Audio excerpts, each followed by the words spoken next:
Welcome into the live stream tonight of the Midnight Citizen Show. This is the pre-show wherein I just get all the audio squared away and check that the mix is right. And, you know, it's always just such a delicate process to get the mix right, to make sure that the audio is, the music is mixing well with the sound, and also that my mic stand is on tight. So, but yeah, we're just getting started here. This is going to be a good show tonight, and I will update you with all the details in a minute in the pre-show before the actual show. Stick around. Got your mind exclusively. Don't tear my heart like it was paper. You know my heart loves only you.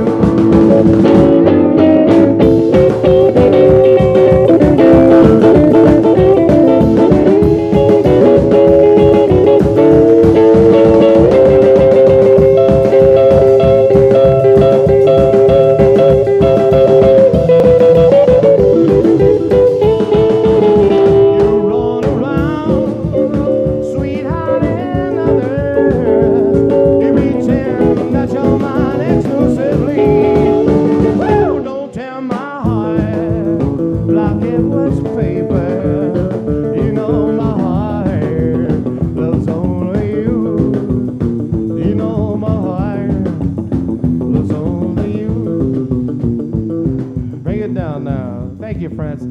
again. Alex Battles, the Defibrillators. I'm Big Sandy. These are the Far Right Boys. We've all had a word together backstage, and the winner of the night is the yellow jumpsuit. You know my heart, shake it, loves only you. You know my heart, loves only one more time. You know my heart, loves only you.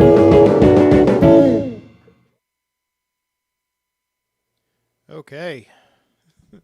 So we're just getting started. We got some good music there just now from Brianna Barbara, and the last one you heard was Big Sandy and his Fly Right Boys. Yes, I am the Midnight DJ here. If you are new to the show, this is my name is Mike Booty. This is the Midnight Citizen Show. This is something that I've been doing every Saturday night for I don't know the last five weeks or so during the summer, and before that, I took 3 years off from the show because I got a job as a teacher. And so I put 7 years of podcasting behind me to focus entirely on that job. But now it's the summer. And this is what I've been doing with my summer. This is my summer project. Going into my 4th year of teaching. Yeah, the last 3 summers that I've had have been fantastic. They've been great summers. But I always felt like there was something at the end, like in August, where I just felt like I got to the end of it, and what did I do with my summer? I went on vacations, and I did a lot of, but mostly I did a lot of slacking, and I wasn't really taking advantage of all this time off that I suddenly have that this teaching job gave me. So yeah, this year I just decided to return back to the podcast, return back to the microphone.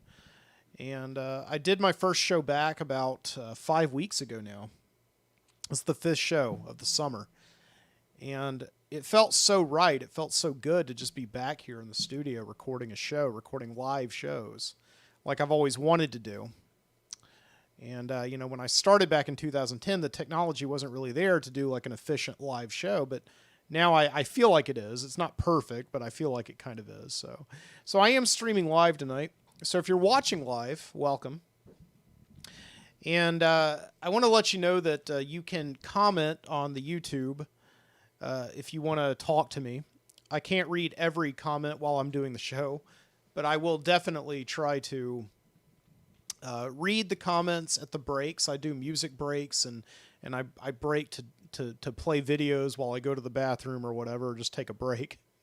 And I will be reading comments, so please keep them coming in, and I'll look at some of them. So yeah, so we've got a great show tonight. This is going to be a long show, and if you are once again watching live, and you don't have to stick around for the whole time. My feelings are not going to be hurt at all. Okay, this live stream, like all the other live streams I've done, will be put up on YouTube for you to watch at your later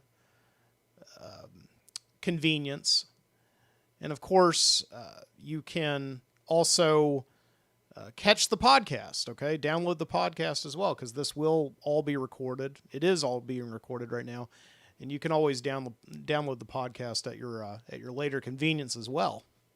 So yeah, but tonight we do have an epic show for you. I'm going to play some good music. I'm going to talk a lot about things that have been going on here in Birmingham, Alabama, as well as the rest of the world.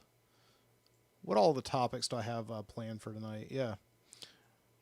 I'm going to talk about Gary Puckett and the Union Gap. And how that is the great perverted song of all time.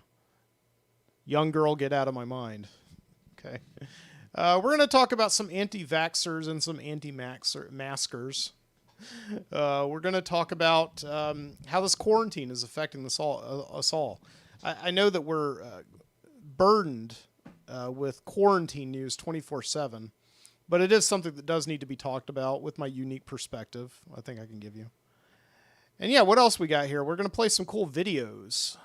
Later on, we're going to go down to the Video Street video store, where we go every week to play cool videos while I go to the bathroom. And then also later on in the show, we're going to read some tales from Viscauga, Alabama. Yeah, the weekly report from that nice little town along the Cabo River, that radical little town. I've been reading stories from Viscauga, Alabama now for the last 4 weeks on this show. And also posting them on my website over at mikebooty.com/The Midnight Citizen. You can go and read those. And yeah, it's going to be a good story tonight. It's another long story, but it's if you're into horror fiction, if you're into like Southern Gothic fiction, I think you'll like it quite a lot. So yeah. So yes, I'm going to play another song for you here before we get into the show proper. And this one's from Harpo, Nature Boy. The song's called Harpo. I'll be back in just a minute.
Misspoke before. That song is called Nature Boy. The band is called Harpo. It was not the other way around. So my bad. Excuse me. But anyway, yeah. I hope you guys are all doing well tonight. We're about to start the show here in just a minute. Before I do so, I want to let you know that let me get my monitor, my computer here. So yeah. This is the Midnight Citizen show notes. I don't want you to see that, actually. I don't want to spoil anything for you. But this is the new website here. As you can see, I've got mikebooty.com. I own that domain name. If you go over here, you can see all the stuff of the Midnight Citizen show. I have really buffed this thing out the past week or so. You got a bunch of tabs here, okay? So shows, you can watch and you can listen to all the past shows. You can download them. You can listen to them on the podcasting app of your choice, as long as the podcasting app of your choice is Stitcher, iTunes, or Spotify. I'm working on getting them up to Pandora, as well as some other things. If you have a podcasting app that you particularly like, let me know and I'll submit the RSS feed. Yeah, you can also check out writing. What do we got under the writing tab? Oh my gosh. Yeah, we got all of the tales from Viscauga, Alabama, all of these short stories. that I've been reading to you these past few weeks. They are original short stories. They're completely my own creation from the alternate world of Viscauga, Alabama. So you can see there's 4 stories there. Actually, 3 stories. One of them's a 2-parter. And yeah, I'm going to be adding on to those stories tonight at the very end of the show, so stick around. You're going to want to hear that. What else we got? We got Watch. Look at this. All of my previous live streams. So again, do not feel like you're rude if you have to duck out tonight, because we're going to be going for quite a long time. So I got, look at that goofy face. I should have chosen a better thumbnail. And that stupid goofball expression. Ho ho ho. Look at me. I've got a microphone. Okay. What else we got? So yeah, like all of these previous live stream episodes I've got up for you to watch. Okay. And then we have an about page. Or no, we have, oh my gosh, I almost forgot back issues. How can I forget back issues? This is a complete archive of the Midnight Citizen show, as long as you don't want to watch the first year, because those shows are lost. I have no idea where they are. I'm sorry. Okay? So we've got the back issues here, going all the way back to 2011. All of the Midnight Citizens going all the way back to something like episode 21 or 22. So I've got those, okay? You click on one of them. It'll take you to the complete show. You can read show notes and everything. Past comments, okay? And then there is a new and improved What the Heck page, which is an about page. It tells you all about the history of the Midnight Citizen show. I've got to get a better picture there. That's also pretty goofy. But anyway. Okay. So yeah. There's the Midnight Citizen website for you, and it is there, mikebooty.com/the Midnight Citizen. You can check it all out. Okay? All right. Okay, so what time we got here? Yeah, it's 11:18. And I do not plan on getting to sleep anytime soon at all, okay? So we're going to start the show out here. And, yeah, we'll get to it. Give me just a second to test out the music that I've got in mind to start the show out with this week. So I think I'm going to start here with... Yeah. See how this sounds. It'll take a second to come on.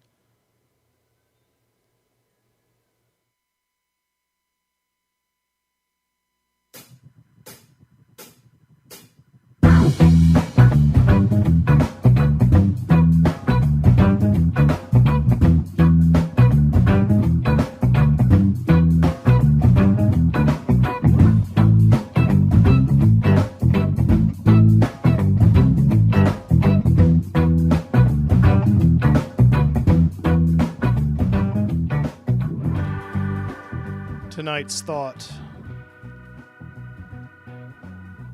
All right, how does that sound? What is tonight's thought? Okay.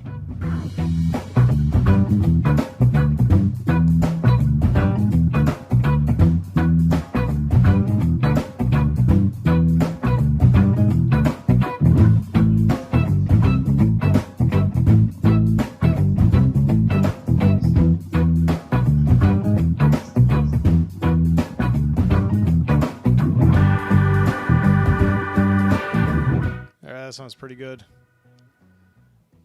Paul, thanks for joining us tonight. I appreciate that. What? You're listening on a giant surround sound TV screen. It's not making me nervous at all, putting me on the spot. Okay? Here's a little present for you. Pow! All right. Let's get this going here. Okay?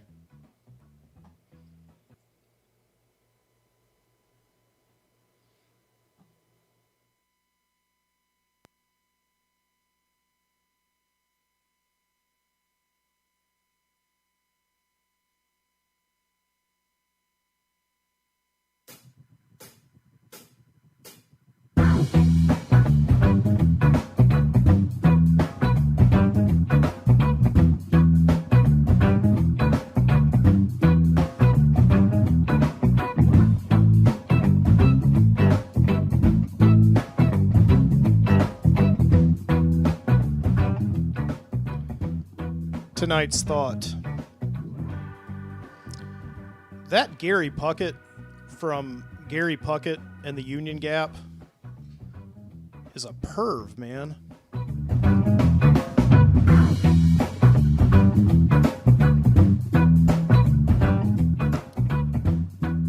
Yeah, I don't know if you've ever heard this song before. It's kind of impossible not to hear it. The song is called Young Girl, and then in parentheses, like they do in a lot of pop songs, Get Out of My Mind. Okay? Now, the title alone should tell you that you got to run away from this guy. Okay? But Gary Puckett and the Union Gap, they were a popular rock and roll band in the 60s and early 70s. They recorded such hits as Willpower. But the song Young Girl Get Out of My Mind is always just stuck in me as yuck. And you never really hear people talk about it that much, which is odd. They don't really play it so much on the radio anymore because most of the radio stations have switched formats. You know, this used to play on the oldies station when I was growing up, and I would hear it all the time. But now the oldies is like 80s and early 90s music. I don't even think they play that on the terrestrial radio anymore. You have to have satellite radio and listen to like the 90s on 9 or something. But when I was in high school, I drove a 1990 Honda Accord, and one day I was backing this car out of the driveway, and I think I used to blame it on just the bad landscaping of my parents' house, but now I'm pretty sure, I was 16, I was a bad driver. I backed this thing into like a low-hanging branch, and it snapped off the antenna of my car. And from that moment on, I couldn't listen to any of the radio stations at all in Birmingham. All I could do is I had to listen to the oldie station. That's the only radio station I got loud and clear. And so my senior year of high school, I was driving around listening to oldies music, and that was my soundtrack of my senior year in high school. I had the same exact soundtrack when I was a senior in high school as my parents did when they were seniors in high school.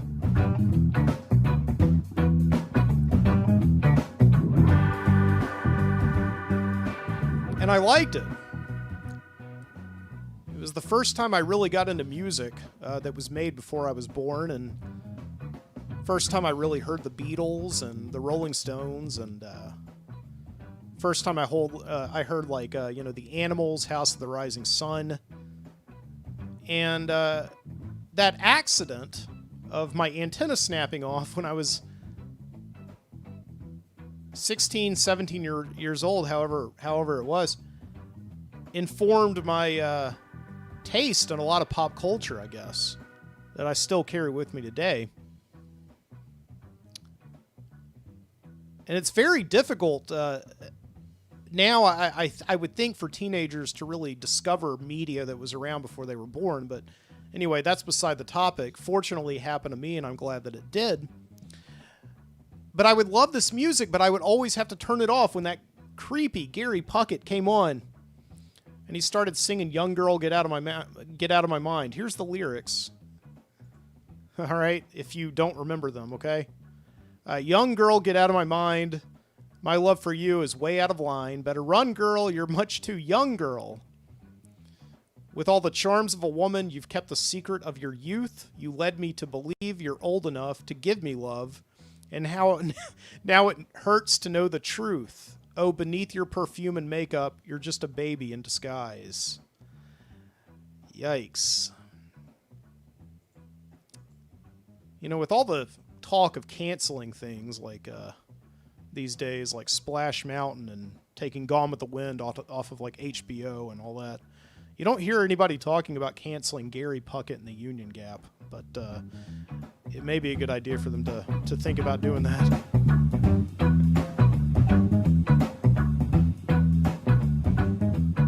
So yeah, it's about this guy who falls for this girl who he thinks is the age of consent. And something happens. I don't know what. Maybe he just realizes that she's not, or maybe he asks for her driver's license and she's not able to produce one. But then he's like, I got to get away before I go too far. So even though, like, the guy may be an accidental pedophile, it's still gross, you know? So yeah, every time this Gary Puckett song came on, I had to, and what was making me think of this? Well, I heard it this week. I can't remember on what. I think I heard it. Oh yeah, it came on my my Spotify. I was listening to a playlist of music from the 1960s. And yeah, this Gary Puckett and the Union Gap, Young Girl, Get Out of My Mind, came on, and I had to immediately do what I always did when I was a kid. You know, turn it off, flip to something else. No, I don't want to hear it.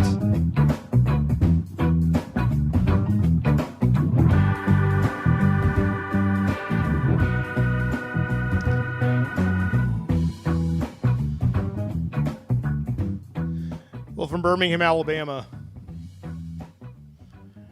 this is Mike Moody. I'm your host for the Midnight Citizen Show. Yes, welcome in. It's good to have you.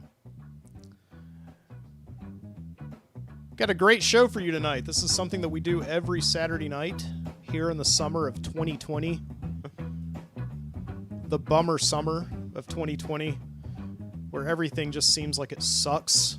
But hopefully this is one thing that doesn't. I'm glad you're able to join me here. I'm live streaming tonight, so if you are live with me tonight, welcome. I appreciate it. You don't have to feel like you have to watch the whole live stream, because I do have a pretty epic show for you planned tonight.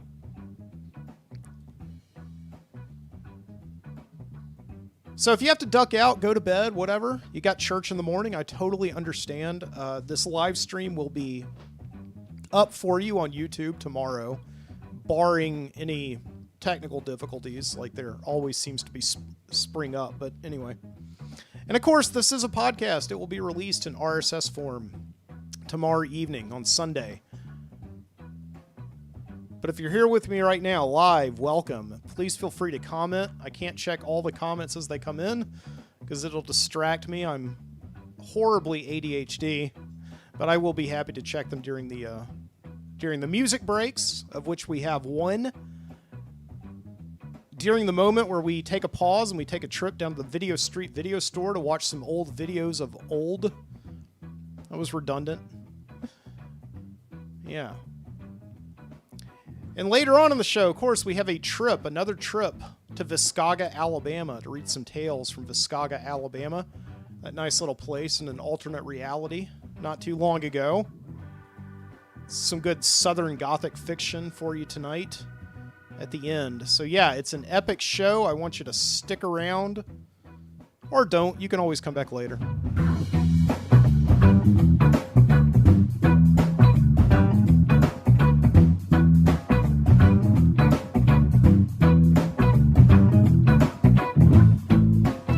So,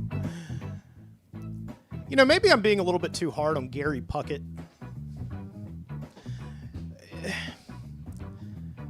Because the song actually wasn't written by him. It was written by this guy named Jerry Fuller. I did some research on this week, actually. But still, you know, Gary still delivered the message, so it doesn't really make it quite right. But there is this thing about a lot of music, a lot of pop music that spreads controversial ideas or talks about touchy subjects. And this is actually covered in this movie, Under the Silver Lake.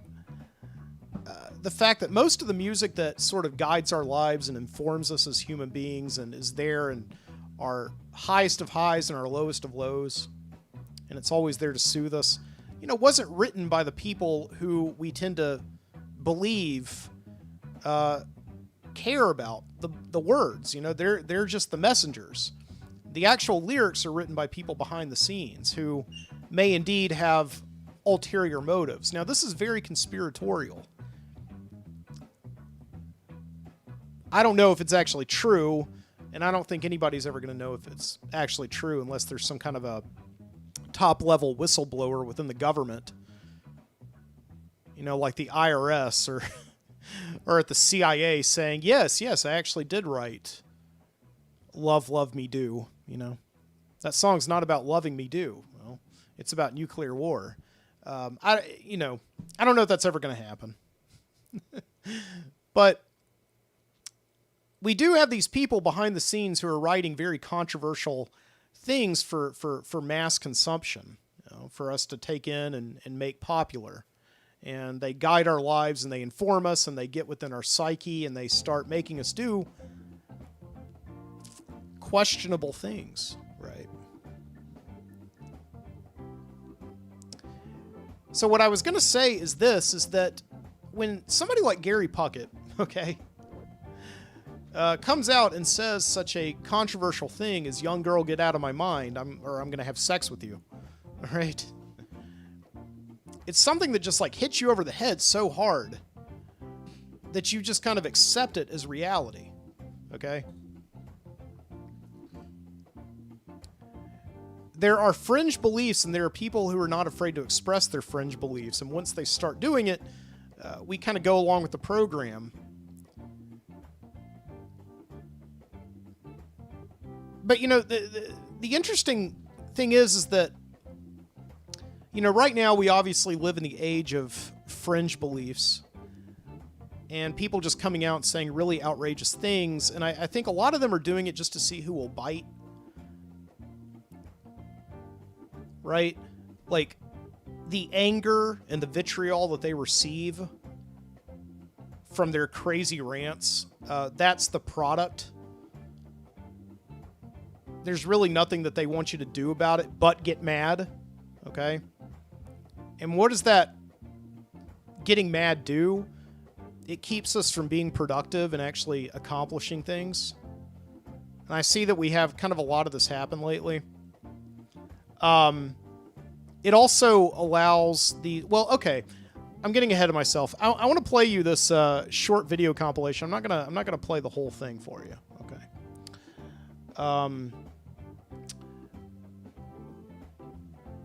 But I think it is interesting. Okay.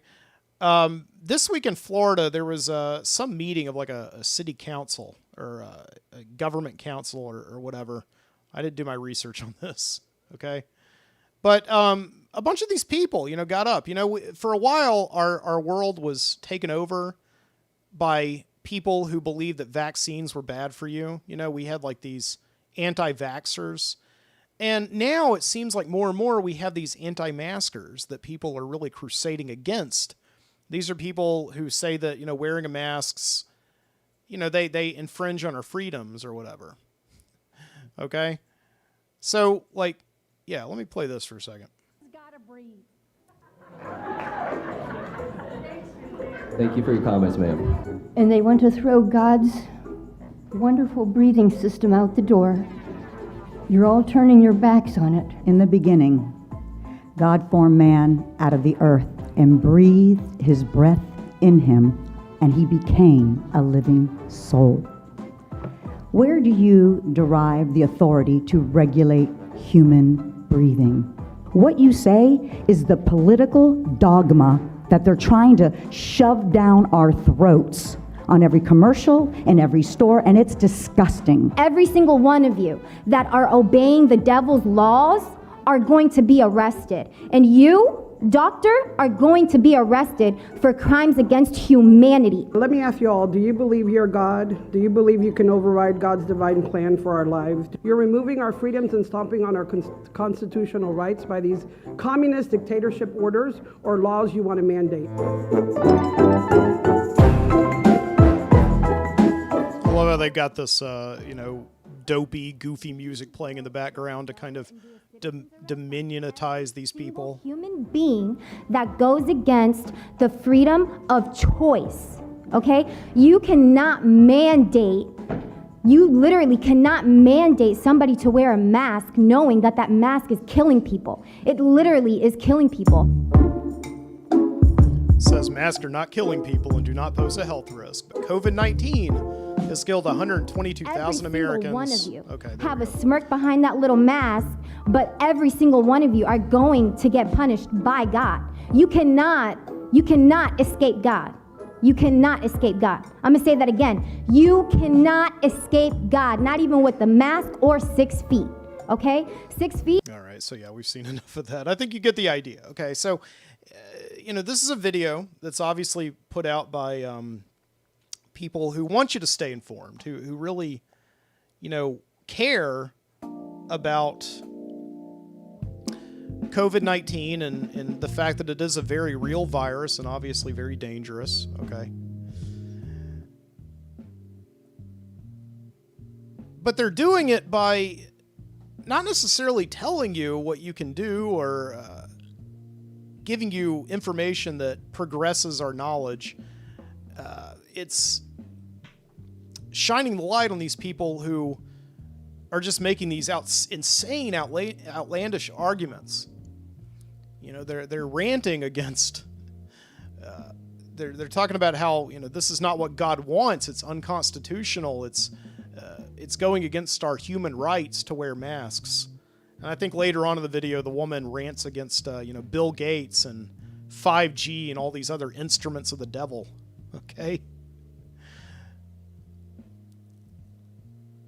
And obviously this is insane. I mean, there are people in the world who probably believe this, but what I was thinking as I was watching this video is, okay, so what? There are fringe people out there who are not afraid to get in front of a microphone and go into public and make these claims.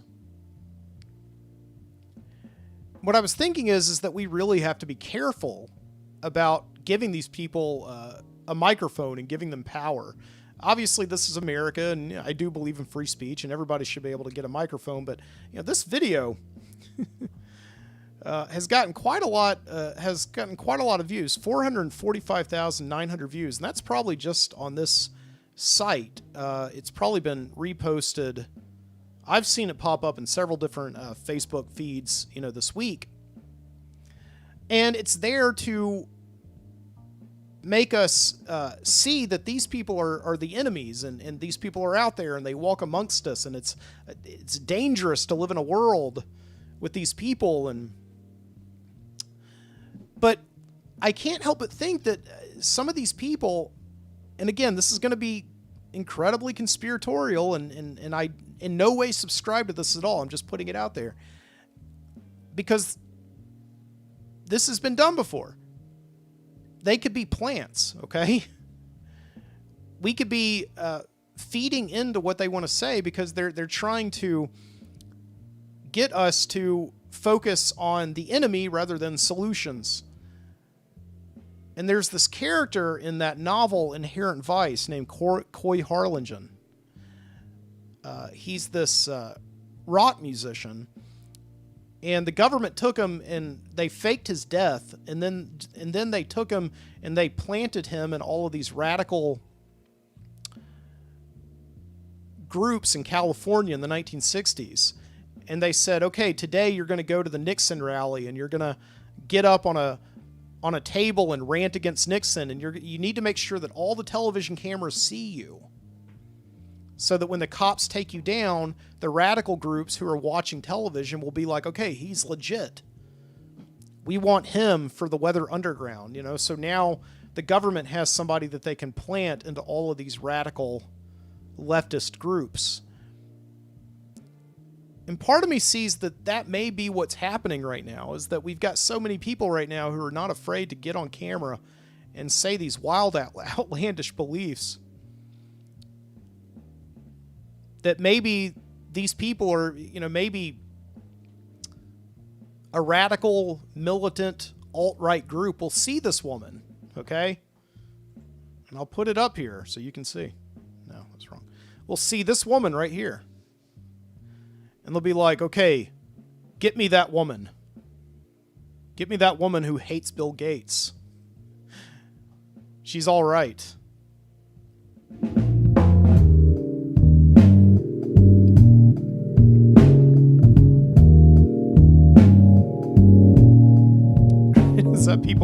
Does that make any sense? I don't know. So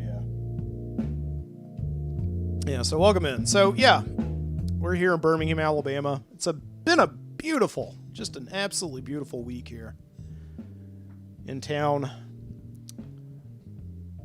That's not really true. I mean, it's been raining, but it's okay to have summer storms. sitting in here during the day, trapped inside, watching the rain. I've been getting out a little bit.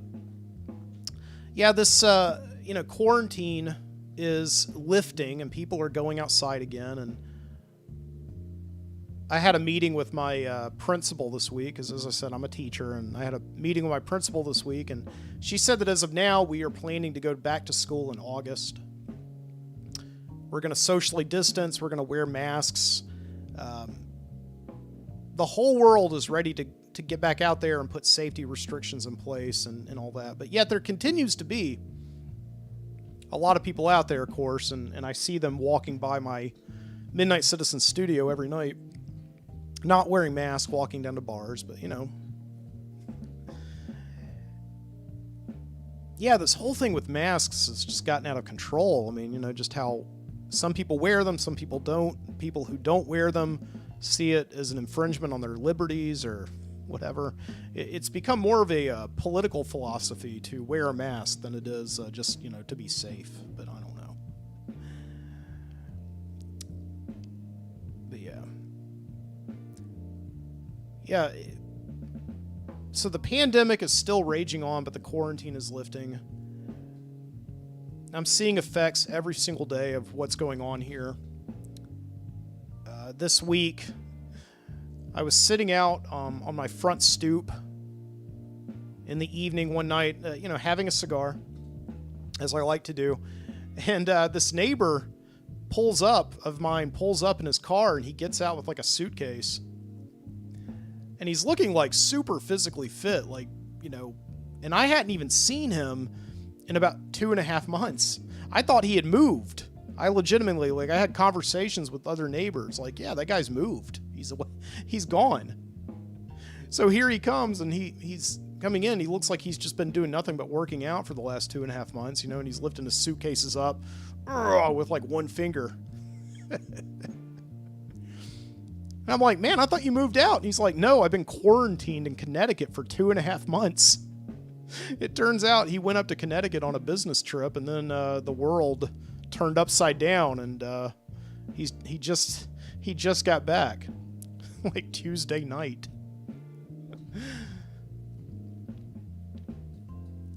And then the next morning, I was sitting back out on that front stoop, having myself a cup of coffee and reading a book.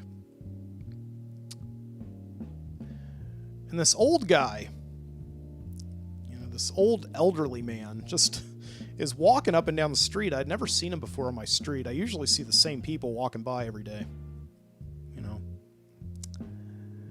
And he's walking around, and I noticed that, he's sniffing, And he stops in front of my building, and I just look up because he's there for, an uncomfortable amount of time. And he looks at the building across the street from me.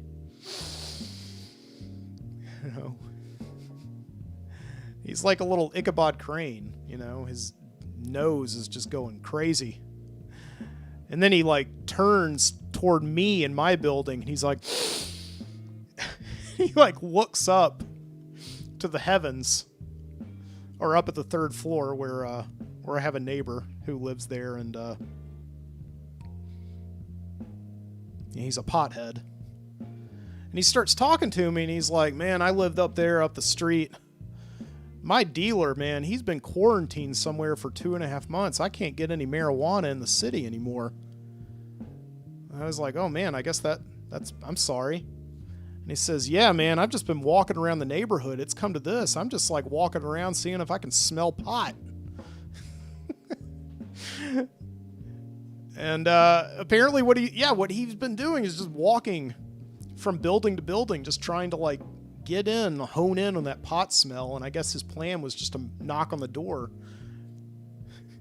of where he smells the pot and just ask if he can get on this. I don't know.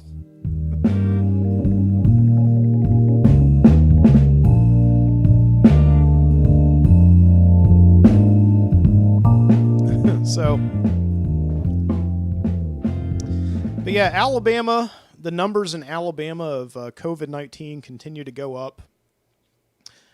We are a high infection state. And as a matter of fact, this is the summertime. And as I've talked about multiple times in the show, usually in the summer, I like to,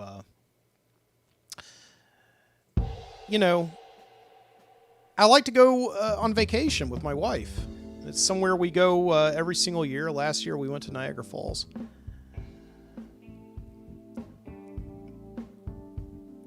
And this summer we're going to put those plans off because we can't go anywhere. Not only has obviously this quarantine been really difficult on our money situation, so we don't have as much money as we would usually have this time of year, but so much stuff is still closed down, it just wouldn't be worth it. My wife and I are also teaching summer camp throughout July, but this week it turns out that one of the weeks for summer camp actually didn't make enough numbers.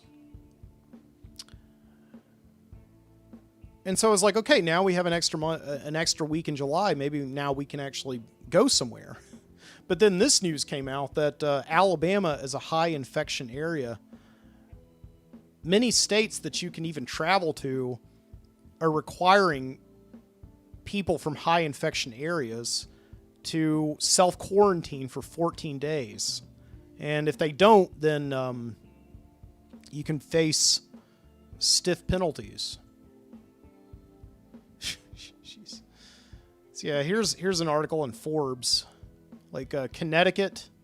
On June 24th, Connecticut joined New York and New Jersey in launching a new mandate requiring travelers from states with high rates of COVID infection to self-quarantine for 2 weeks. Travelers from states with infection levels of 10% per population, per 100,000 population, on a 7-day rolling average will be required to quarantine upon entering New York, New Jersey, or Connecticut. Currently, the new mandate applies to travelers from Alabama, Arizona, Arkansas, Florida, North Carolina, South Carolina, Texas, Utah, and Washington. Jeez. So yeah, I can't go into any of those places. New York, New Jersey, Connecticut. I can't go to Connecticut and see the Berkshires, or New York and see there's nothing in New York. No. I can't go to New Jersey and see the birthplace of the drive-in theater. Can't do any of that. Can't go to Kansas. It says if you step foot in Alabama, Arizona, Arkansas, or Maryland, you need to 14 days self-quarantine when you get to Kansas. God dang it. I was going to go to Topeka.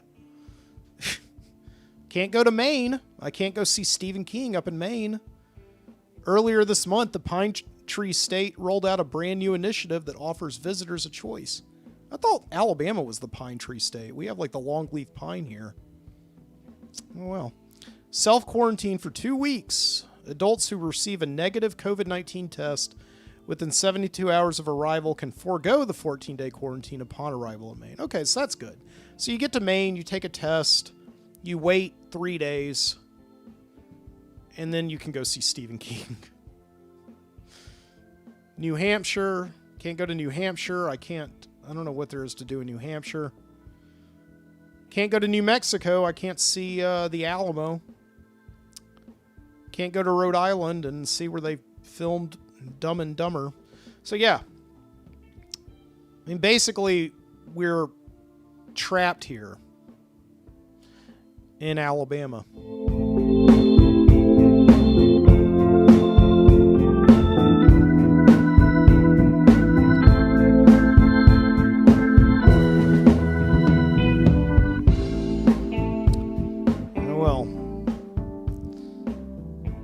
You're trapped in here in the studio with me on a Saturday night. This is Mike Moody. You're listening to The Midnight Citizen. Here's some music for you. I'll be back in a minute.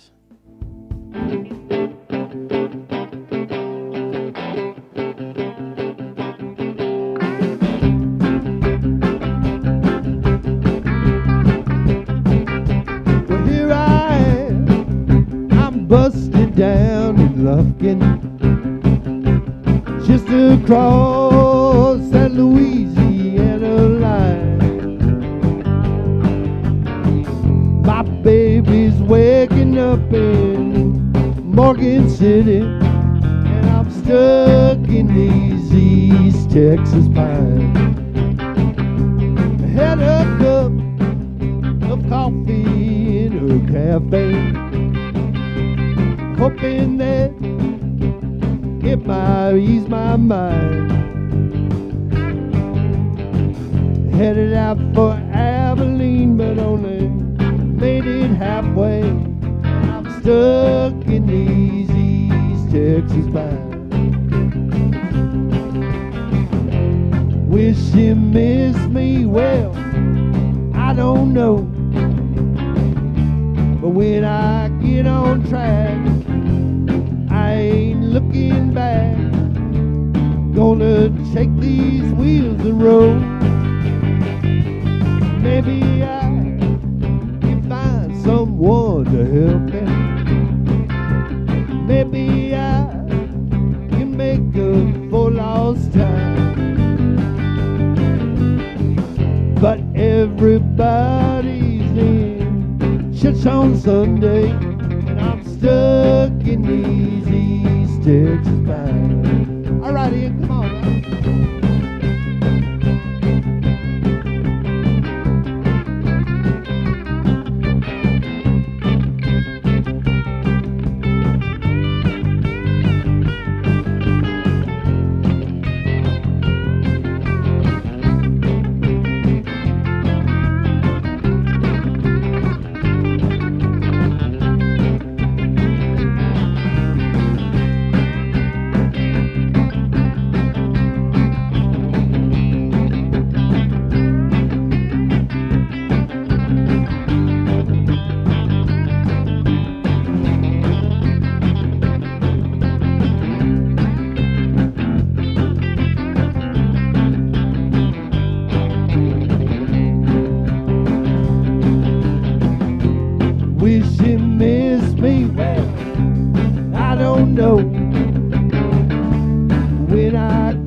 Sunday, and I'm stuck in these East Texas pines.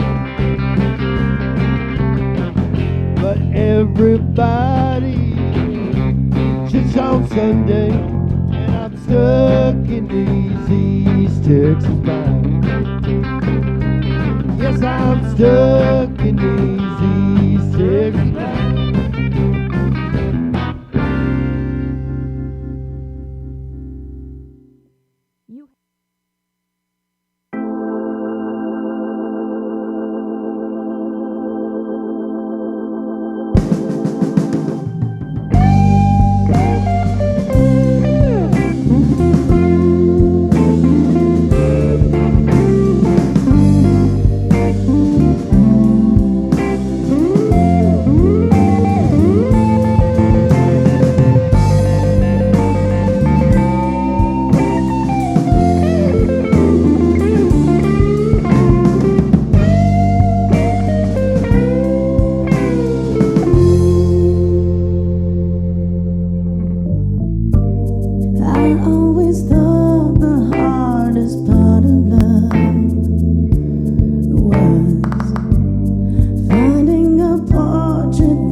sleepless nights if they're sleepless next to you.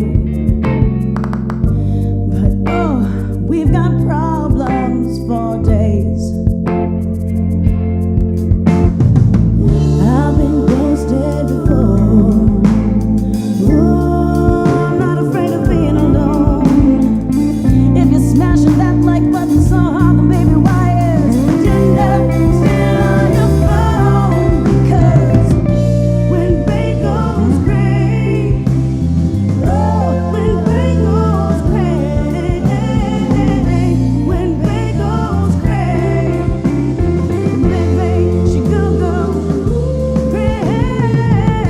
When Bay goes gray, I work all day, I work all night, I work to get it right. That's when I know I got lost.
When Bay goes gray, oh, when Bay goes gray, when Bay goes gray, I work all day, I work all night, I work to get it right. When Bay goes gray, I gotta go, sleepless nights and all of those endless fights. That's when I know. That's when I know. That's when I know I've gotta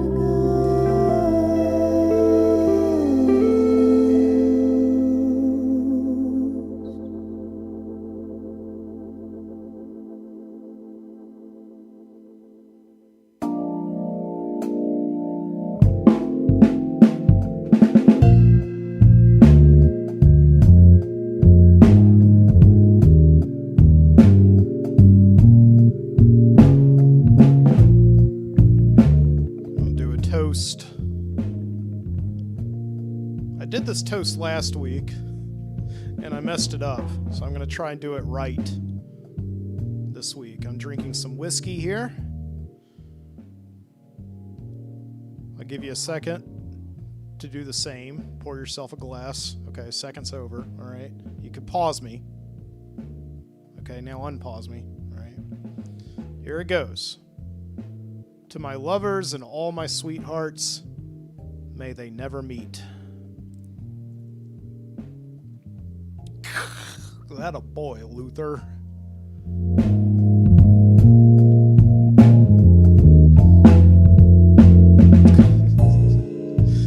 Welcome back to the studio. Midnight Citizen Studio. I hope you enjoyed that music break. It was a fairly long music break, but I enjoyed it.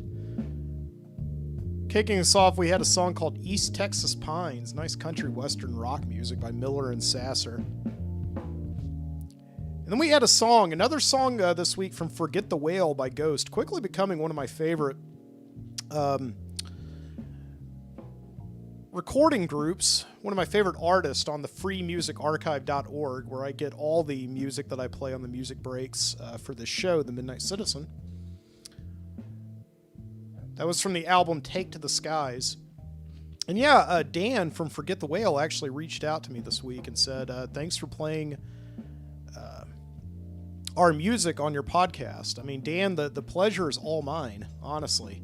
I just appreciate it so much that musicians just put all this time and energy into recording music. It cannot be easy, and then they make it all available for free for freeloaders like me to play on their podcast. So I really do appreciate it. Thank you.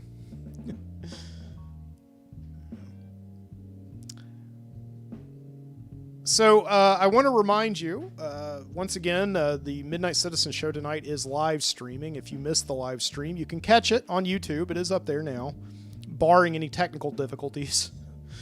I do have some people listening to me live right now. Looks like I have about 4 people. I think one of those is actually myself, because I've got it tuned in on a monitor here. But I do have, they are talking to me, though. We've got Paul. Shout out to Paul. Paul is watching the show on his television right now. He's watching it on his mammoth 65-inch screen with surround sound. So here's a little gift for you, Paul. Pow! Once again, I did that to him in the pre-show. But anyway, if you're still watching, if you're not falling asleep yet in a haze of whiskey and cigar smoke, I'm glad you're joining me with Paul. And I know where Paul is right now. He was very gracious. He and his wife were very gracious to host me this week at their house. Paul had listened to some of my recent shows and reconnected with me. We used to work together years ago. And went over to his house, and we had some cigars, and he just gave me an uncomfortable amount of Maker's Mark, but it was all very appreciated. So it's good to have you tonight. And of course we have Steve, who's listening also, who is saying some interesting things. When I was talking about Gary Puckett and the Union Gap just a few minutes ago, Steve, he was listing all these other songs about underage courting. There was a song he mentioned by Kiss called Christine 16. And then a song by Winger. What was that song called by Winger called? He said it's just called 17. Was it Winger? That was the shirt that Stewart wore on Beavis and Butthead, wasn't it? The next door neighbor Christian kid. He listened to Winger and songs about underage dating. I don't know. Steve also asked if I could put my lost episode, even if I found this episode again, which I do have it, okay? He wants me to put it back on the archive, and I will never put it back on the archive. I'm sorry. I really apologize. It's episode number 94. I don't remember the title of it.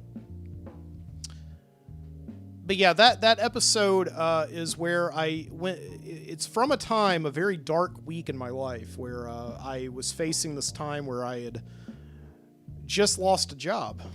And I was in a very bad place, and I said a lot of things on that episode that I regretted. I tried to keep it respectful, but I think I at some point got into a rant and then went home and furiously released the episode so I could get all of my selfish thoughts out into the universe, and then I very quickly retracted it. And then a day later, I got my job back. So it was. I'll tell that story sometime. Yeah, he does have a point that I'm no longer working at that job. So he says, "What's the harm?" Well, I think the harm is I'm working at another job right now, and I do not. I just simply, it was not a very proud moment in my professional career. So episode 94 is lost to history, I'm afraid to say. So, but if you want to watch and listen to all the current episodes, once again, I want to remind you that I do have a podcast feed. It's on iTunes, and we're on Stitcher and YouTube, and I don't know, there's another one out there I forgot about. Did I mention iTunes? Yeah. Where else are we? Spotify. Yeah, we're on Spotify as well. So, So if you got an interest in listening to these shows, okay, more of them, downloading them, subscribe to them, please do on any of those podcasting apps. And if I'm not on your favorite podcasting app, then drop me a line at mikeboody@gmail.com, and I'd be happy to submit the RSS feed and get up there, okay?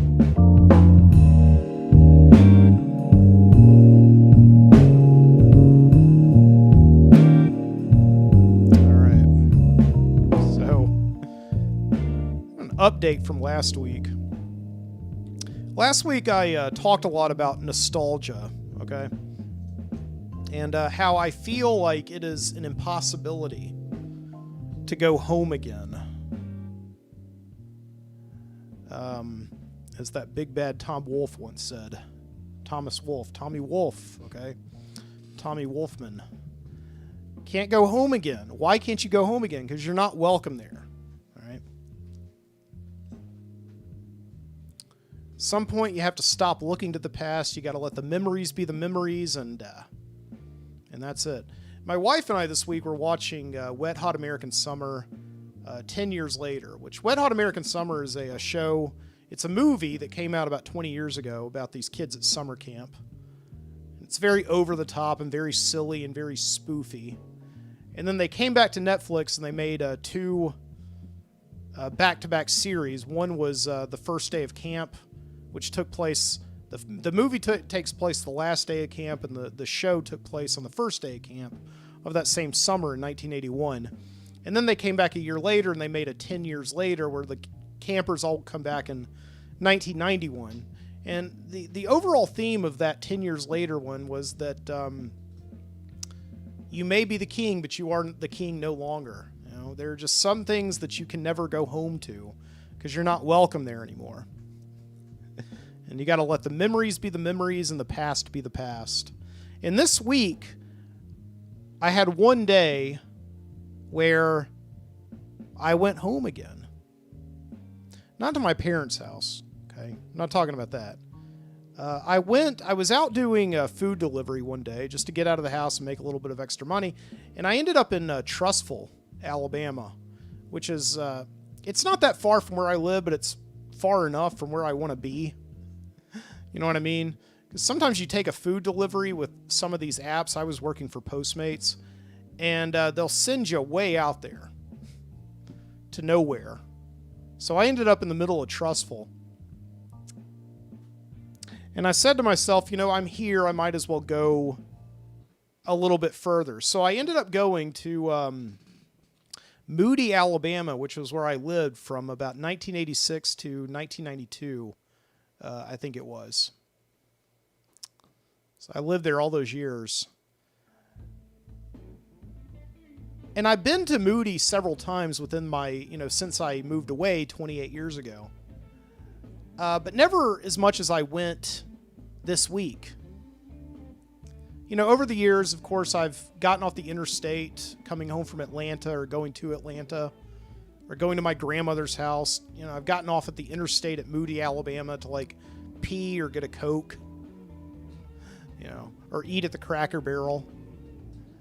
But this time I actually went into Moody and I drove by and I saw all of these old places that it's like time stood still in Moody. Like right there on the interstate, of course, there's been a lot of development and move in. It started with the Cracker Barrel back in 1991 that moved in just off the interstate. And then when the Cracker Barrel came in, there was just this big sea change in business in Moody, Alabama. But if you go a little bit, about a half mile or so past the interstate, everything has pretty much stayed the same. There are these big vacant lots that just are still void of life, as they were when I was in elementary school in the 2nd and 3rd grade. This big, ugly shed that used to be a Southeastern Meats grocery store. Or no, it was a Warehouse Foods. That's right. It was still a big, ugly shed, but it's no longer a grocery store. Now it's like a gym in a big, ugly shed. But I was driving by there. I was like, man, there's the parking lot where I remember I was sitting listening to the car radio one hot summer day. in something like 1990 or 1991 and finding out that my hero, Pee Wee Herman, had been arrested for indecent exposure. That's the one memory I have of that parking lot in Moody, Alabama. I'm not trying to laugh or anything. That's very serious, but maybe he was a Gary Puckett fan. But yeah, so I drove further on, and I drove by my old house. And I talked about last week how I had gone by my wife's old house in Homewood, Alabama, where she had grown up as a teenager. And we had stopped in front of the house and taken some pictures so that she could send them to her dad. And they completely redone the landscaping and redone the siding and painted it. It just didn't look familiar at all. And I felt like we should not loiter there for too long because the owners were going to come out and, get angry at us for just loitering there. And I had the same feeling when I went by my house in Moody, Alabama, that I moved out of when I was 10, and I haven't been there in 28 years, that I was going to be asked to leave. I'm not welcome there anymore, okay? And everywhere I went, the backyard of my house in Moody that I could see from the road, my old church, the First Baptist Church in Moody, the Moody Elementary School, where I went from the first to the third grade. They all looked so much smaller than I remembered them. Like, seriously, I have memories of playing in those places, and they just look so much smaller than I remembered them. I know that's kind of cliche that, when you're a kid, everything is much bigger, But it is true. It is true. And the only place that I went in that entire town that actually looked a lot bigger than I remembered it was I went down to the Moody Municipal Park, which is where I played Little League when I was in the second grade. I played like backup right field, and my little sister Melinda, she was the bat girl.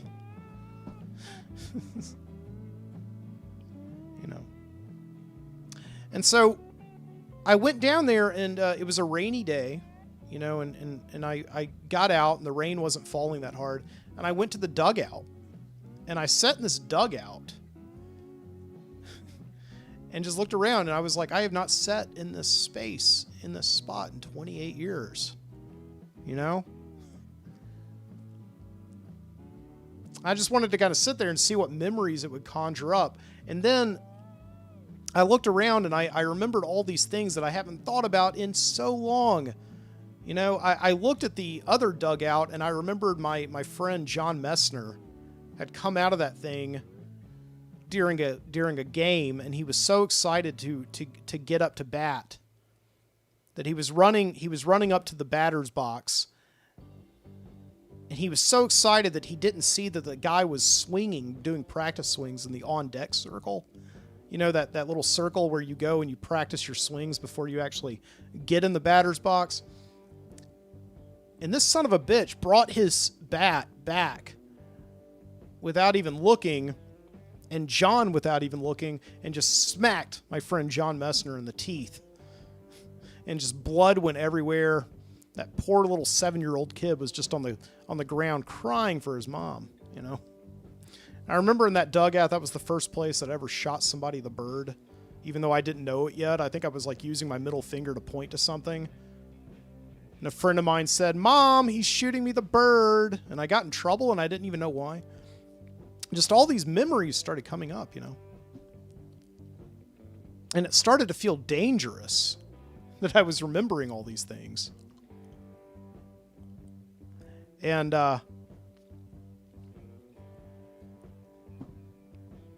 I was sitting there for about 10 minutes or so, and suddenly this one guy started to come around on like one of those bobcats, that they use to move earth around. And he was looking at me, and I was feeling suspected because I was a grown man sitting in the dugout of a Little League baseball diamond, So I wasn't welcome there anymore. So I picked up my stuff and got in my car, and I went home.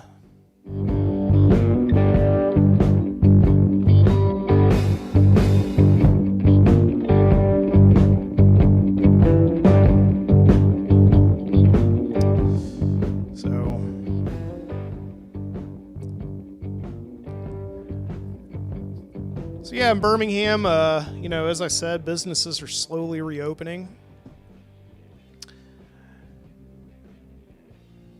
But it is sad, though, because a lot of things that future people of Birmingham are going to be nostalgic about. A lot of things did not make it through the crisis.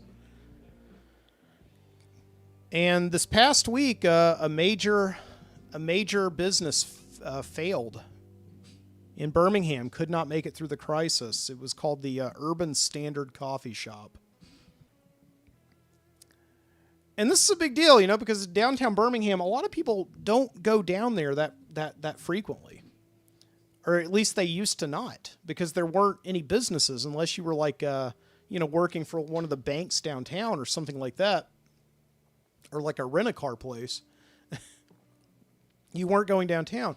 And here comes this coffee shop about 12 years ago called the Urban Standard. And it creates this unique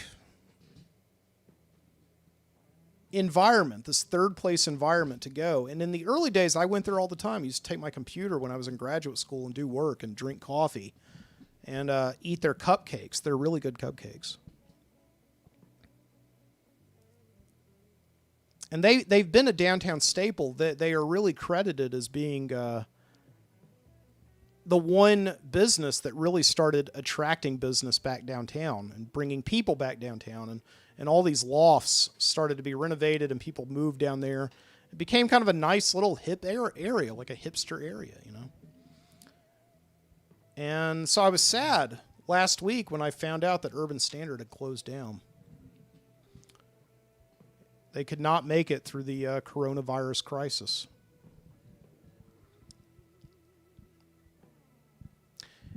And then in the news this past week, this happened here in Birmingham.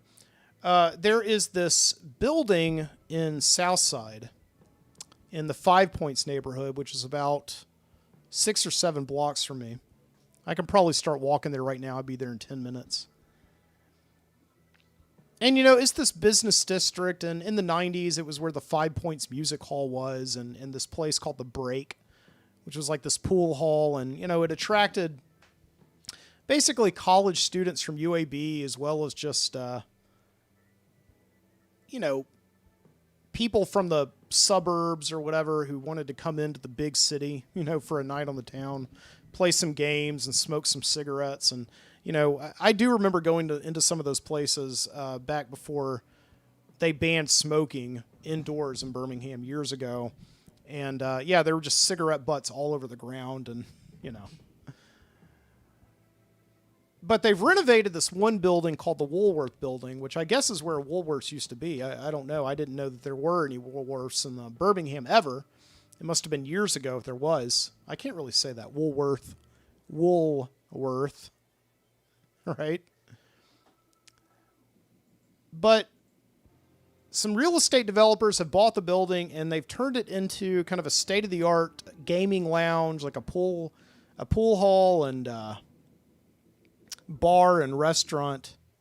And they came under fire because in this time where businesses are just so thankful to make it through a tough time, here's this building that came along, this restaurant that came along and started telling people in strict, putting this really tense and strict dress code in place.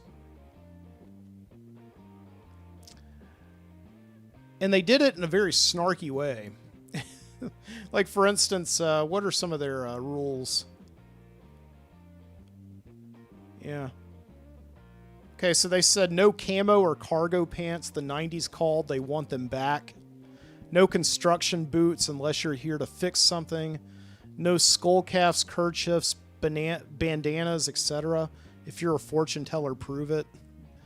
And so they came under a lot of fire, I think, because ultimately people were just saying, so you just want preppy white people there. They didn't, obviously were not really, they were trying to say we don't want diversity, I think is what everybody was really angry about. So, of course, in true 2020 fashion, people took to the Facebook page of this Woolworth building and just firestormed their business. And it's true. I mean, in 2020, you can't really be imposing a lot of restrictions on your already very limited clientele. You should just be happy to have people in there in the first place, I guess. But yeah, the Woolworth building, though, they issued an apology on their Facebook page, and they said, Birmingham, we're sorry. As you pointed out, our dress code policy was lousy. We've removed it.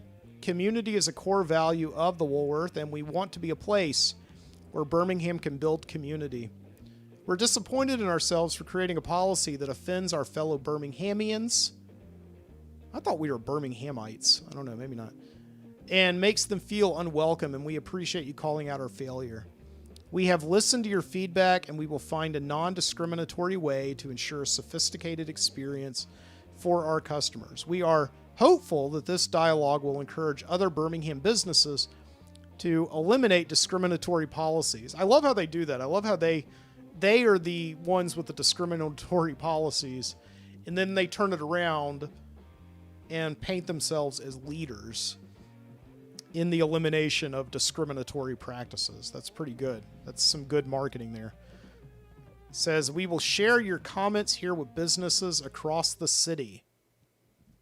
Well, it wasn't really a problem until you guys created it, I guess. I don't know. So at least they've changed it. That's good. I mean, you know, honestly, I wasn't planning on going there anyway.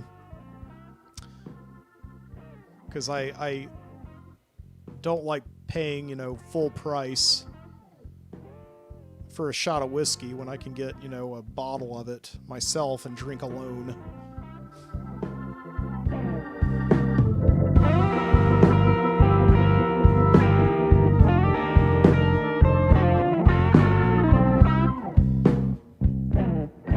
All right. Yeah. Without any further ado, why don't we take a trip now? Why don't we go down to the Video Street video store and see what's cooking down there, watch some videos, and I'm going to be back in just a minute. So, enjoy. Oops. Just go to Action Park. There's no other park like it. When it's hot out, this is a great place to spend the day with your family. There are lots of big things for little kids to do. I love Action Park because it's so beautiful. It's like coming to Broadway. It's wonderful.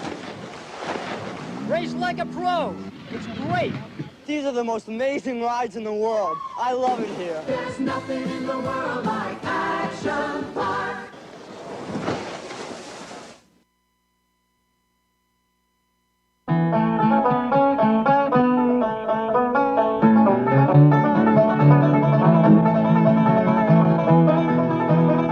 This is Ronnie Cox. He's an actor, as is John Voight and Ned Beatty. Burt Reynolds is an actor, too. These four men are characters in a new motion picture that was filmed in the hill country and deep forests of North Georgia. The movie is adapted from James Dickey's powerful best-selling novel, Deliverance. And John Borman, the director of the film, tells how they shot it. The only way we could shoot this picture, because of the problem of access to this river, was that we would put equipment onto jeeps and we bumped out across little forest tracks for maybe 2 hours till we get down to the river. And then we'd take the 4 actors in 2 canoes and maybe 4 guys, me, the cameraman, and assistant cameraman, a couple of grips in 2 little rubber boats, and we'd start down the river.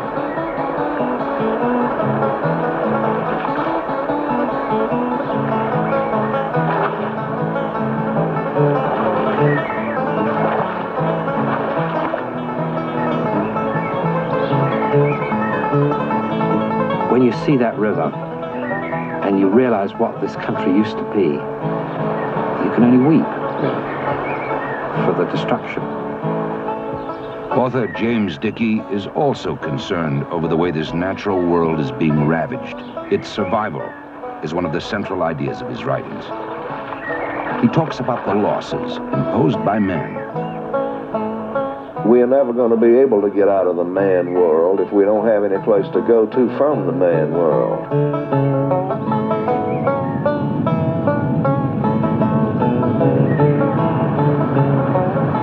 But that's why we need these rivers and streams and creeks and woods and mountains. You need to be in contact with nature as it was made by something else than men.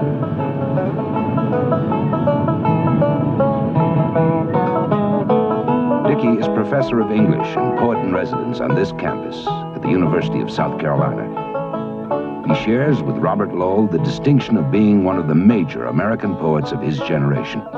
Dickey's physical presence is striking.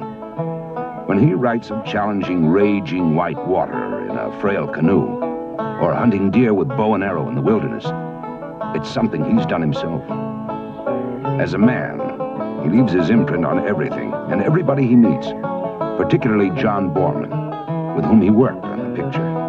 Well, let me tell you about James Dickey, because this man is one of the most extraordinary, outrageous, impossible, brilliant men you could ever hope to meet. His reputation on the campus is of a stimulating and outrageous teacher, a great reader of his own poetry, a man who can galvanize 1,000 students, make a poetry reading seem like a pop concert.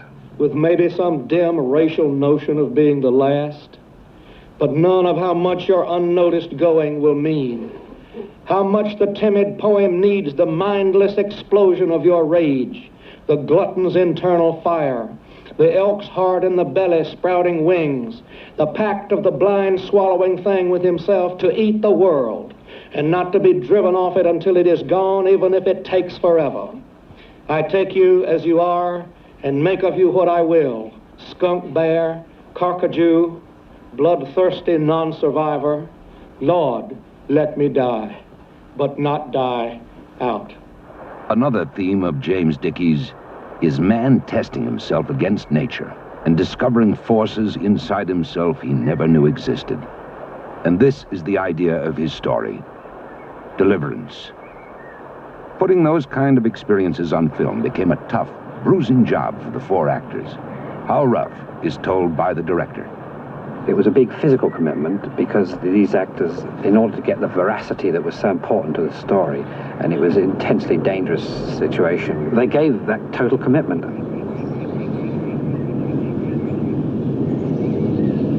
There's a sequence which is quite an important scene in the film where the character of Ed, played by John Voight, has to scale a 200-foot cliff, and John felt that he ought to climb that cliff himself because he felt it was a kind of betrayal not to use a double or whatever. And he did. In the film, the men are caught in a harrowing bind, trapped between the wild rapids and a killer lurking out of sight. To reach him, Ed has to draw on strengths he didn't know he had, or he and his friends will not survive.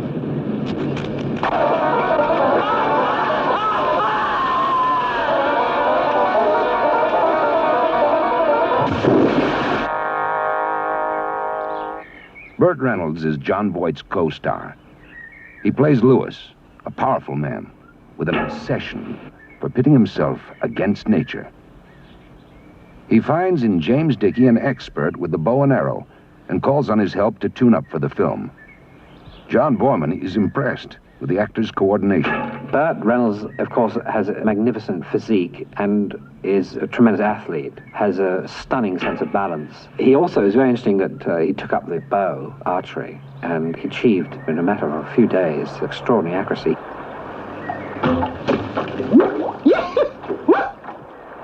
Those who know Dickey see much of him in each of his four characters. I love the woods and I love wild nature. I think any human being enjoys being where he likes to be. And it's an important part of my particular psychological makeup.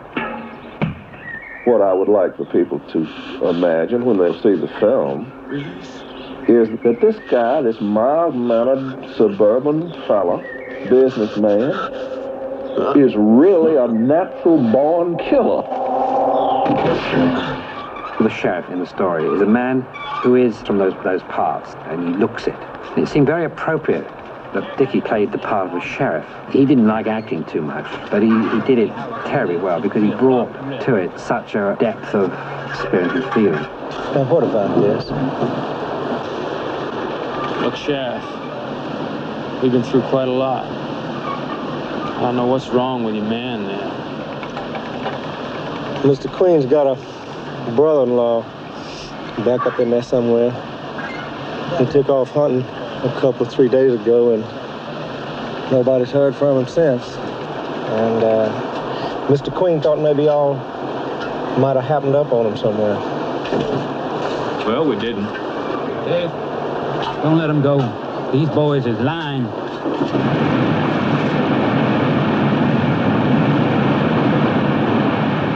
Each day, the company worked their way down the Chattooga River, shooting until they reached the main body of the crew, miles downstream. If there were any smash-ups or if somebody got hurt, the actors couldn't get help until the next pickup point. It was tricky planning, but then they all flirted with constant danger during the entire picture.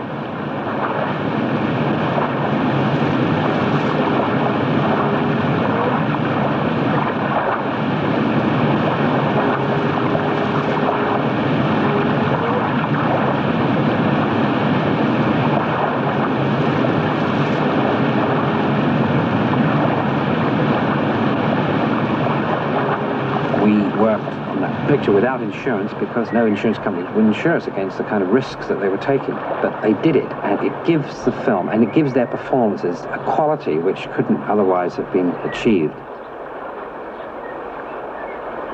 All I can say about those actors, Burt Reynolds and John Voight and Ned Beatty and Ronnie Cox, is that every one of them has got more guts than a burglar.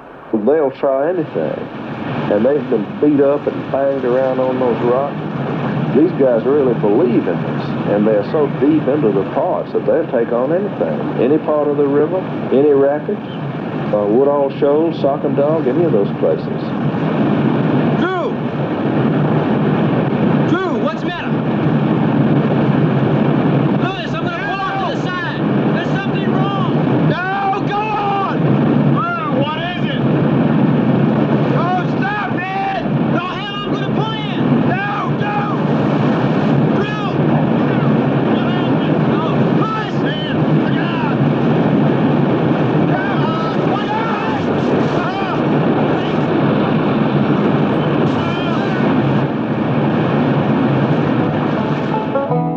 During the course of the making of this film, I had what I can only describe as a turbulent relationship with James Dickey, and a bruising one. I think that I can say that I went 15 rounds with the champ and I'm still on my feet, and so is he. I'd much sooner have a row with James Dickey than I would a friendly conversation with most other people.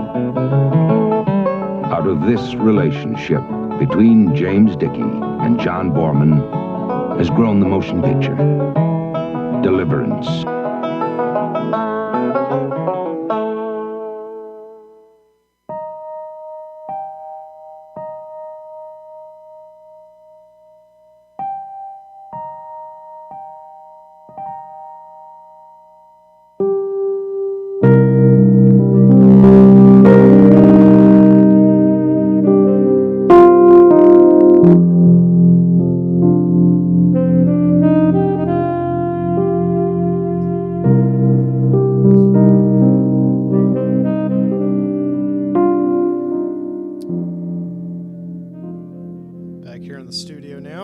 Being preemptive right now and drinking some water for what I'm about to do.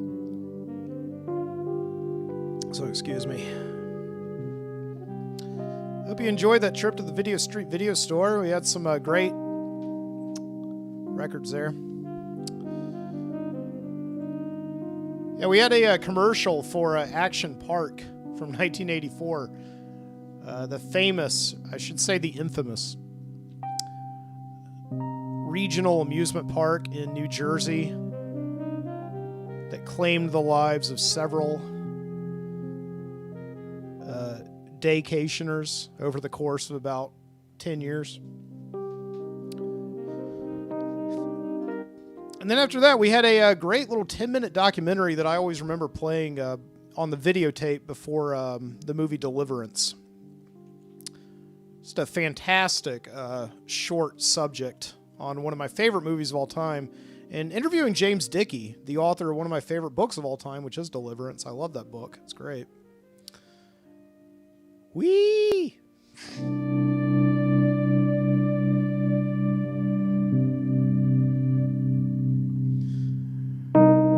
So I got somebody here on the live stream asking me, I won't mention names. Can we have VIP access to episode 94?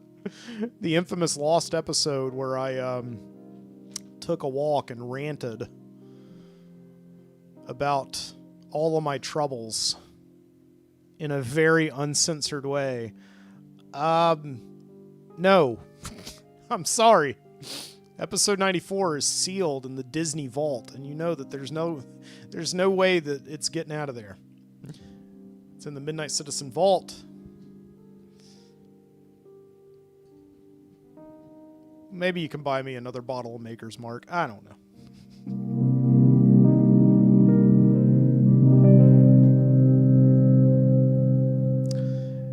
And with all that being said, let's head on down to Viscauga, Alabama right now, along the banks of the Cahaba River. It's been a radical week down there. This week saw the solstice, the official beginning of summer in Viscauga, and everywhere else for that matter. But in Viscauga, it's palpable. In fact, if you're one of the travelers who see the exit for this tiny town on the interstate, and you take the exit ramp for a quick pit stop at Larry Venture's Midnight Oil gas station, you can smell summer in the air. That's because on every afternoon of every summer solstice since before even the old boys can remember, there's been an informal convention of wood-burning grills and pit barbecues down at Hollis's Landing. This is a clearing in the brush about a quarter of a mile from Larry Venture's place, with a natural ramp of earth into the river where folks can dip in their canoes and inner tubes. Yes, the smell of the meat sizzling and the pork tenderizing is so strong it overpowers the fumes of the gasoline going into your tank, and the smoke drifts by in such thick, slow streams that you can reach out and write your name in it with your finger. Nearly the whole town is welcome at the summer solstice smoker, and if you wanted to add a small detour to your summer journey through Alabama and head down to Hollis's Landing, you'd be welcome too. And after you've had your fill of barbecue and good company at the riverbank, maybe you'll decide to venture a little further on from the interstate, down Route 78, and see a little more of what this town is about in this little season. In the early evening, it welcomes you with a pristine wooden sign, complete with American flags and bunting. Viscauga, USA, welcomes you. Lionel Kirchhoff, Mayor. Come with nothing, leave with friends. Coming down Stanton Street, the main business thoroughfare of the town, you see that life is well and profitable. The businesses are trafficked, but not overflowing. They are steady in their clientele, and the customers seem to know just when to exit so more can enter, and the owners inside can have plenty of time to repeat the process of good service with sincere conversation and a smile. You see Hetty Jean Holy's Curiosity Shop, complete with window shoppers browsing the storefront, which is cluttered with antique Schwinn bicycles, old wall-mounted rotary phones, and ancient tools of the Depression-era wife, the washboards and butter churners, and pedal-operated Singer sewing machines. These things used to serve a live-or-die purpose in the household, but now the people buy them from Miss Holy for rustic decoration. And you see Bill Owen's hardware store, and the old-timers on the bench out front watching the day pass into night. And you see Jamie Culliver's Ice Palace sitting on the corner of Stanton Street and High Boulevard, which is in the twilight of early evening, packed with sweet tooths of all ages. The families crowd the patio, the children chase each other around, and the teenagers sit in their cars at the drive-in menus, making promises they're sure they'll never break. Here at Jamie Culliver's, you may decide to park and join them all. Even though the day is going and you really need to be on your way, you are compelled now to play a part in this town's nightlife. You are now a part of its history. So you grab 2 scoops of moose tracks and a waffle cone and walk back down Stanton Street the way you came, looking in the windows and browsing the storefronts you missed on your drive-in. You see the quiet interior of Doris Reynolds' Jot Shop, a stationery store, and the madness of Eugene Lutz's Toy and Hobby, where a tall, nervous man in glasses shouts at the kids without parents who storm the store, sampling the merchandise and dripping great gobs of ice cream from Jamie Culliver's Ice Palace on the floor. And you see a man in a green blazer shaking the hand of a man in overalls inside a Pete Purcell's insurance office. A woman shuffles around behind them, turning off lights, as it must be the last policy of the day. It's all very peculiar, you may think, to be in a town where the stores are branded by the names of their owners. Where else in the world does this happen in such uniformity? It's as if Viscauga is a town not of concrete and commerce, but of ownership. If something goes wrong in one of these stores, say a deal is broken or a contract is not satisfied, one knows who to hold accountable because it is unthinkable to conduct business any other way. It all seems to be working. There is not an unpatronized shop that is open for business this evening to be found, and almost every storefront is complete with a sign, the owner's name above it, and posted business hours. Almost. There is one vacant business on Stanton Street, only one, and its bare facade is foreboding in contrast to the bustling shops that surround it. If you wipe away the dust from the window and peek inside, you'll see a deep, lonely blackness. Some metal shelves sit scattered and unaligned. There's a long counter that stretches the length of one of the side walls, and affixed to it are rusted stainless steel faucets and chipped plastic soda hoses. A couple of bar stools remain at the counter, long ago knocked over in careless abandon. In the back, there's a counter that rises a foot off the dirty floor. Behind it, empty wooden shelves. There is no sign above the store, but from the general floor plan, you have a pretty good idea what this place once was, and taped in the bottom of the dirty window, behind a thick cobweb, is a lone newspaper clipping from many years ago, with a headline that confirms your assumption. Hubert Callahan's Drug and Soda open for business. Below it is a black and white picture of the Hubert Callahan, a muscular man of middle age in black slacks and white lab coat, standing next to a woman and a young boy, who the caption says are his wife, Susan, and his son, David, age 8. They stand in the very spot that you are standing in now. Behind them, the pristine pharmacy with a sign draped across its entrance, proudly announcing the grand opening. The clipping is a tiny blurb introducing the Callahans to the town, and that they are happy and proud to be a part of the Viscauga business community. There's no date on this clipping, and due to the man's family being dressed in timeless attire of formal introduction, the picture may have been taken a year ago or 50 years ago. Now, you must get in your car and leave Viscauga. The sun has completed another full arc on the longest day of the year, and you have miles left to go. You leave satisfied, though, and you feel the sign that welcomed you into town was right. You left with friends. You may not know their names, but they certainly smiled at you and welcomed you in as one of their own. They didn't treat you as a tourist and confine you to certain areas like other places. No, you walked among them, and for one small instant, you became a part of the town's history. Still, though, the dark place haunts you.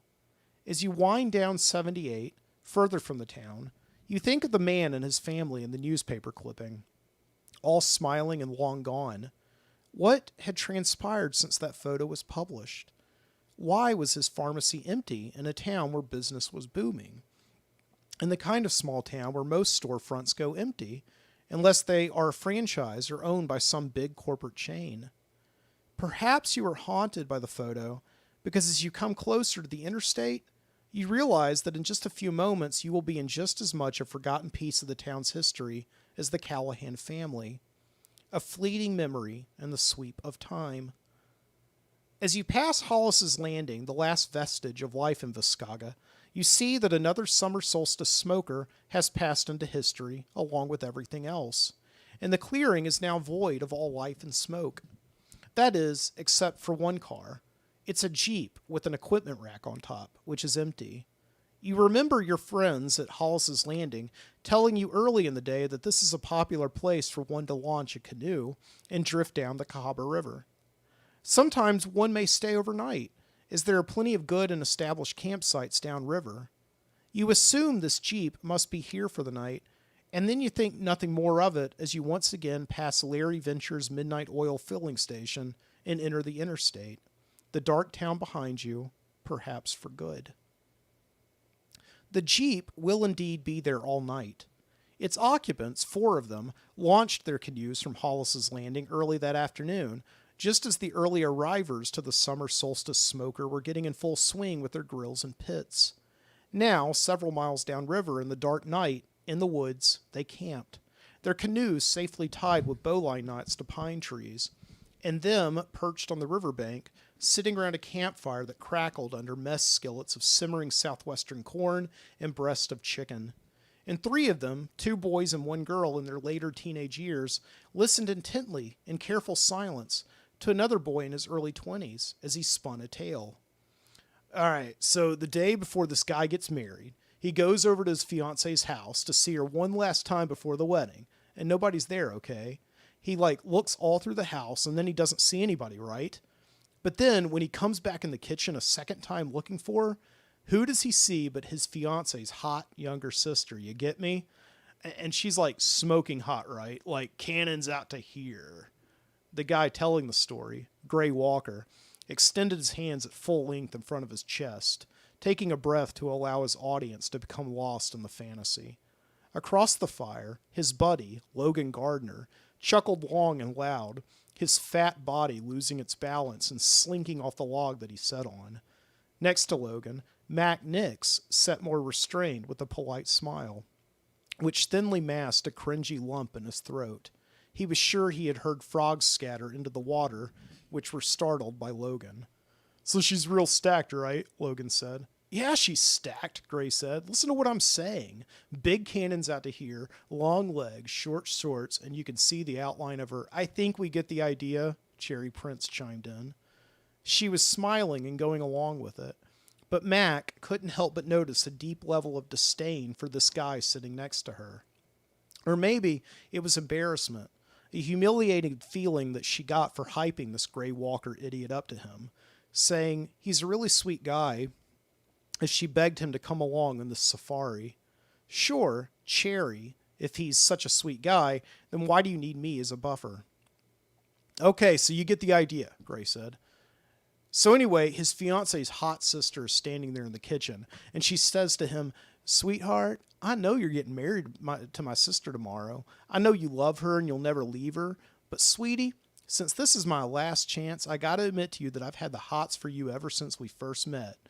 And if you want me one last piece of ass before you tie the knot, then I'm going to go on upstairs to my bedroom, and the rest is up to you." "Up to you," Logan chuckled like an idiot. "That's funny. It's like a metaphor or something." "It's a pun," Max said, but wasn't heard. "Kind of." "Just a minute, ass face. That's not the joke," Gray said and continued.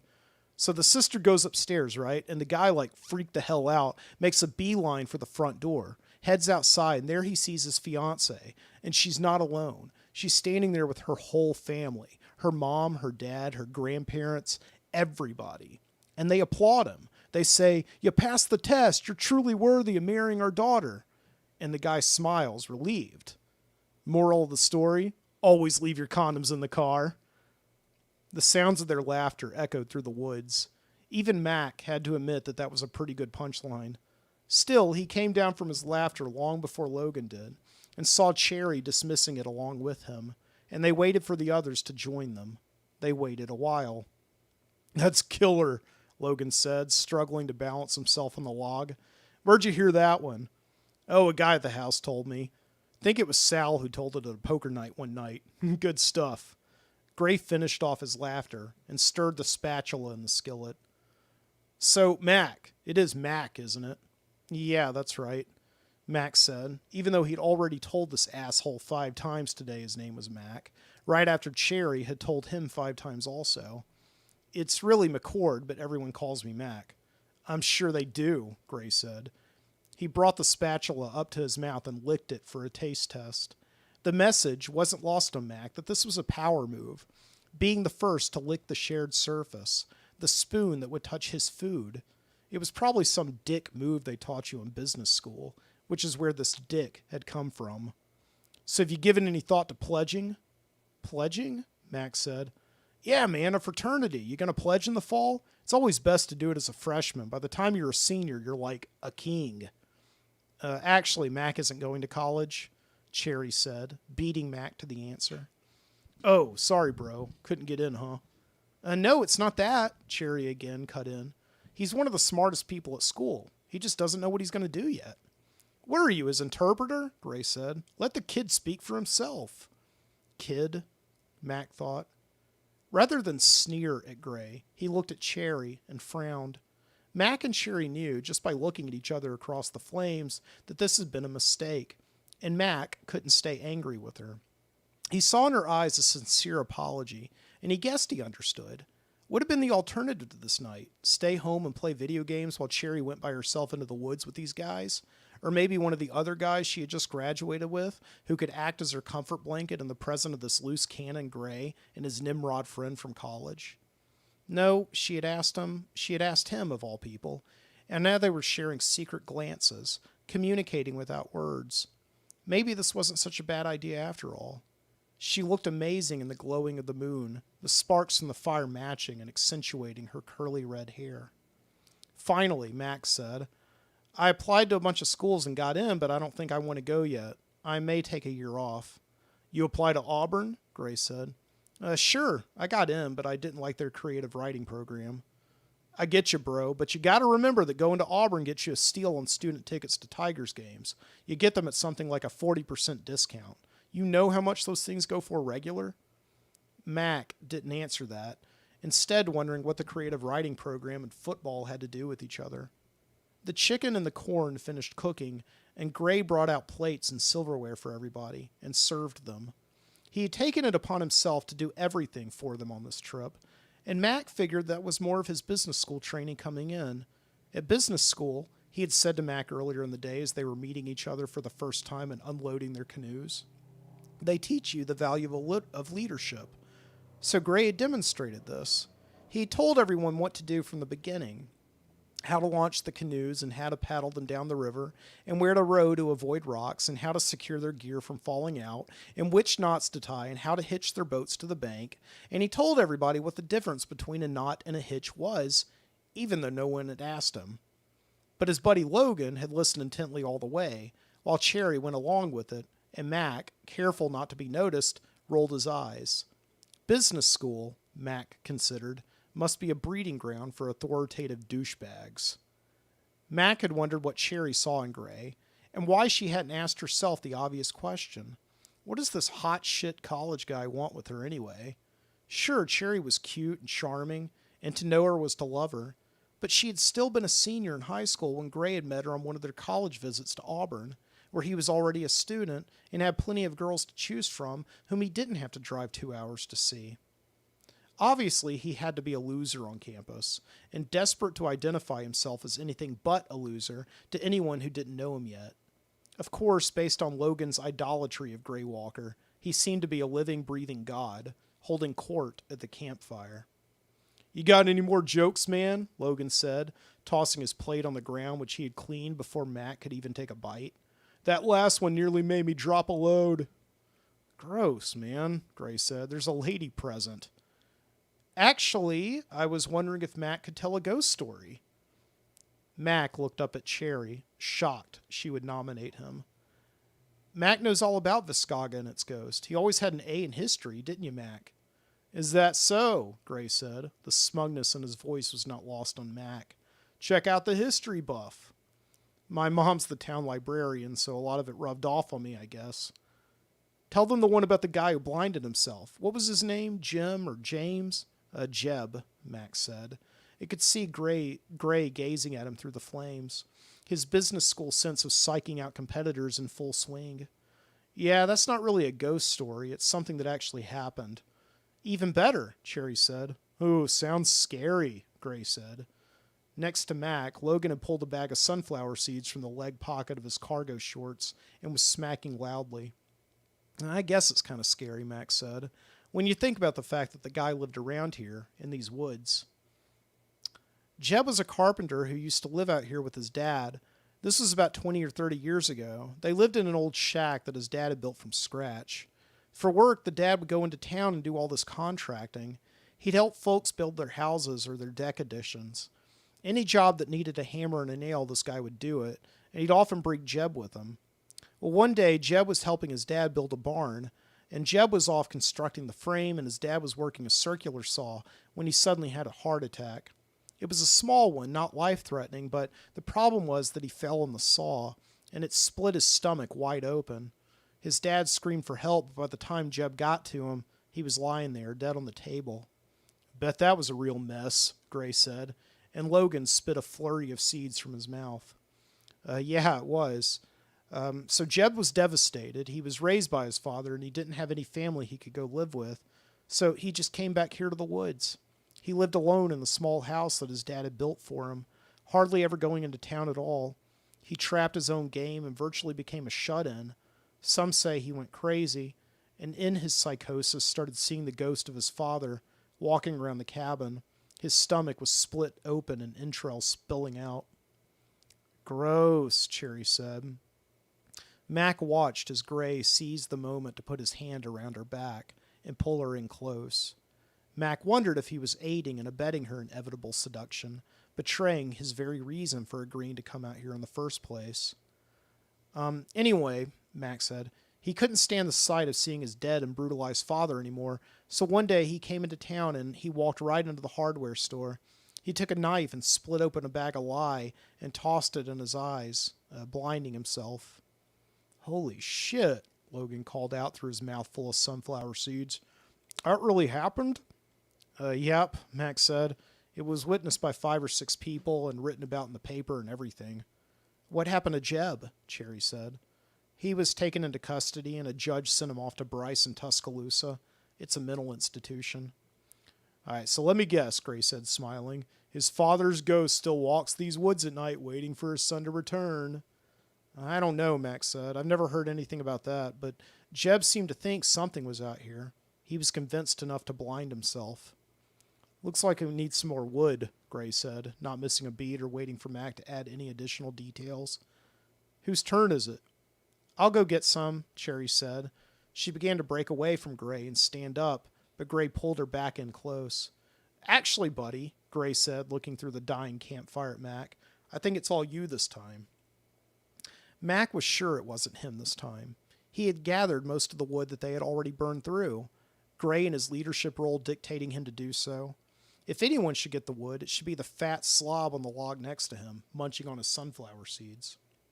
No problem, Mac finally said, and he pulled himself up.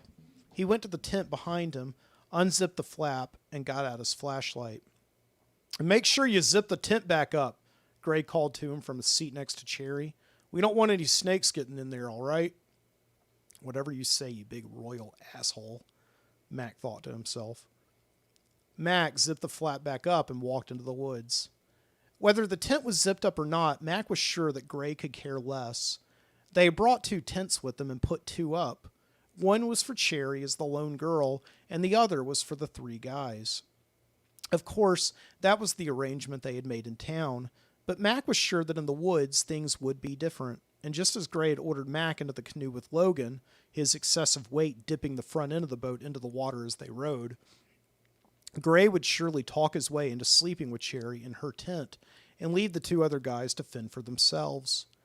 It was a scenario that had haunted Mac ever since they had shoved off from Hollis's Landing, him in a tent with a fat tub of guts and his snoring and farting, the crude sounds only being interrupted by the sweet and slow moans of ecstasy from another reality in a tent just 10 feet away. When Mac had gathered an armful of sticks and other dry deadfall, he returned to the camp to find only Logan, staring at the glow of the fire and chomping slowly on his seeds. What took you so long? He said. Did old Jeb get you? It's his father, Mac said. Where are the others? They went for a walk. Well, they wanted a little alone time, if you know what I mean. And Logan began making a gesture with the pointer finger of one hand and the knuckle of his other that Mac had to look away from. Mac tossed some wood into the fire and stoked it with the long stick they had been using for stoking all night, and they sat in silence for a while, listening to the frogs croak and the mosquitoes buzz, and the plops in the river. So you're a senior, right? Just graduated, Max said. So how do you know that chick? We went to high school together, Max said, assuming Logan meant Cherry, and also wondering where this doofus in his mind had been all day. This had been territory already well explored. She's pretty hot, huh? Yeah, she's cute. I'm not talking about cute, Padre, Logan said. Cute's for your sister. She's like a 10 on the bone scale, know what I mean? You must suck to see her with Gray. No way you're getting her back now. No way. Gray had found a trail that led up a hill from their campsite at the river. It was overgrown with brush, which Gray took care of with a machete, making wide, sweeping chops while he instructed Cherry to hold the flashlight. Where are we going anyway? She said as he chopped. No place, I guess. Or maybe we want to see where this trail goes. I don't know. I just wanted to be alone for a few minutes. Hold that light steady, will you, babe? They made it to the top of the hill where Cherry pointed the light down and saw that they were standing on top of a ridge and no more trail to guide them. The light went about 15 feet down before it faded into an abyss of deep, bushy darkness. That's some ravine, she said. It's real romantic up here, right, babe? Cherry felt him move against her flannel, lifted up, and then there were his sweaty hands against her skin. You think we want to be getting back? She said. Don't you want to be alone for a minute? You feel good. It's kind of cold. You kidding me? It's humid as shit. Anyway, if you're cold, you know I can keep you warm. I appreciate that. It's just, I'm thinking we should just get back to the other guys. Don't worry about those guys. My boy's a real outdoorsman. Cherry figured he was talking about Logan, the goofball who had screamed like a girl earlier when he lifted up his shirt and saw a nest of gnats on his belly. She backed away from him, taking his hand in hers and giving them back to him. She tried to do it smooth and somewhat seductive, so he wouldn't get defensive. It's nice tonight, isn't it? She said. Yeah, it is. He looked around, paying his dues, looking at the sights. I think that's a full moon up there. Too bad we can't see it through the woods. I tell you what, babe, these are good climbing trees around here. I'll bet we can climb up to the top and get a good look. And no, I don't think, but before she could finish, Gray had already taken hold of a branch and hoisted himself up. Come on, I'll show you. I think I'll just wait here. Your loss. And he was off. Now, Cherry figured, consumed more with proving his own strength than getting with her. In any case, she was relieved to be past the moment of him coming on strong. She wiped the sweat from his hands off her skin and watched him move. Gray hugged the bark of the tall pine tree and slid up, finding his footing on the occasional branch. Sometimes I go rock climbing, so this is no big deal for me. You got to come on up here. I'll make sure you're all right. Cherry heard the snap about a split second before she heard the gasp, and then the scream. She pointed the flashlight up just in time to see Gray's shadow falling from a branch that had given way. Ah! She saw the shadow fall in front of her, screaming all the way, and tumbled down the ravine, disappearing into the blackness. Ah! Then there was silence. Gray? She called. Are you all right? There was nothing from Gray's side of the ridge, but on the other side, behind her, she heard footsteps coming toward her. She turned to see Mac's flashlight, and then Mac, coming out of the dark.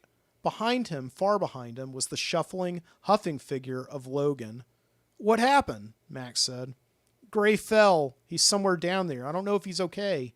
Holy shit, Max said, shining his light into the ravine. That's steep. Gray, Cherry called once again. There was nothing.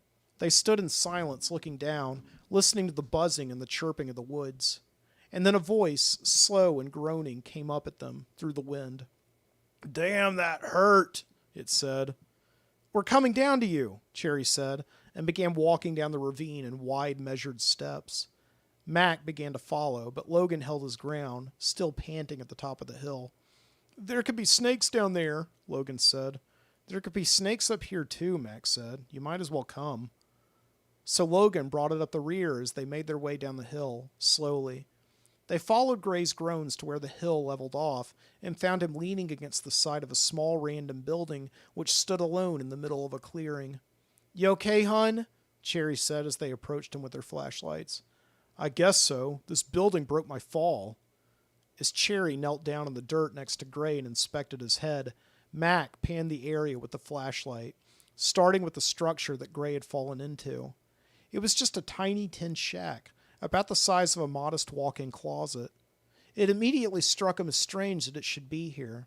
His first thought was that it was an outbuilding in someone's backyard, but there were no houses around for it to be an outbuilding too. They were in too remote of an area. It just stood alone here, in a small clearing that had been man-made and abandoned, perhaps years ago. Mac figured all of this because of the bad landscaping. Clusters of weeds sprouted up under their shoes, and in the far corner, just before the clearing became the woods again, a single lone dirt mound rose up from the flat earth, covered in scattered patches of grass. "I can't believe you didn't break anything in that fall," Cherry said. "Dude, you're like a cat," Logan said. "What can I say?" Gray said, pulling himself up and temporarily losing his balance, falling into Cherry, who caught him and then set him standing again by himself. "I'm limber as a jackrabbit. What the hell is this building anyway?" "I don't know," Max said. "Looks like someone's work shed." "It's too small to be a work shed," Gray said, "unless all they got in there's a hammer." "Maybe it's Jeb's house," Logan said. Cherry could hear the nervous choke in his throat. Gray laughed. "You dunce! That looked like a house to you. It's got no insulation, no subfloor. Jesus, man!" "Sorry, bro. I was just thinking out loud." "Well, don't." Cherry watched Gray grab the back of his head and massage the knot she had felt under his thick blonde hair. She figured he was just in pain and he didn't mean the outburst. Still, she felt bad for Logan, who backed off from Gray like a wounded puppy. "Mac, do you know who owns this land?" Cherry said, changing the subject. Nobody, I don't think. I think it belongs to the county. They annexed the land within a quarter of a mile of both sides of the river, so unless it's some utility shack, like maybe an access panel or something, I don't know why it should be here." "An access panel to what?" Gray said. Tunnels, maybe, sewers. But there shouldn't be any sewers under us, not out here."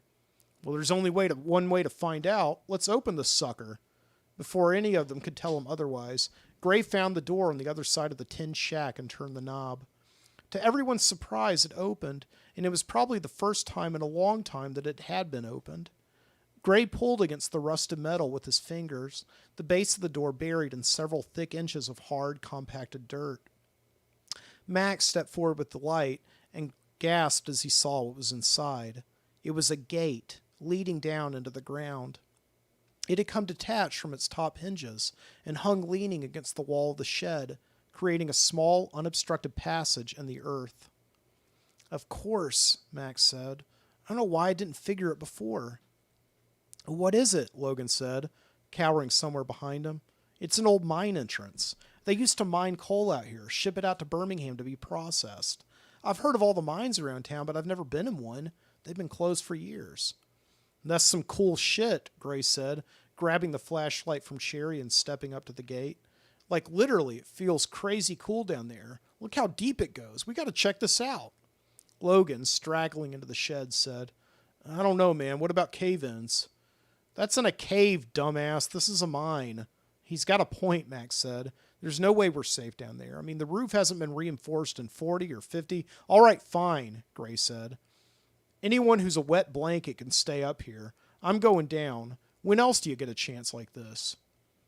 Gray stepped up to the gate and contorted his body to match the narrow crack between the unhinged gate and the wall of the shed. Then he slid in, the tunnel before him. Behind him, Cherry remembered the time just a few minutes earlier when Gray had gone and done something without assessing the risks and had fallen 60 feet down a steep ravine. Again, she wondered who Gray was trying to impress, her or himself. Or maybe it was that mysterious macho alpha male bullshit where the guy wasn't trying to impress anybody and instead trying to prove to the universe that he was the first and only guy in human history to come along and prove that he is indestructible. She knew all about this phenomenon in these southern country boys, and up until now had fooled herself into believing that she had cut ties with them all simply by graduating high school. But no, here was a living, breathing macho douchebag from college before her very eyes. It was like looking into a crystal ball and seeing her college years.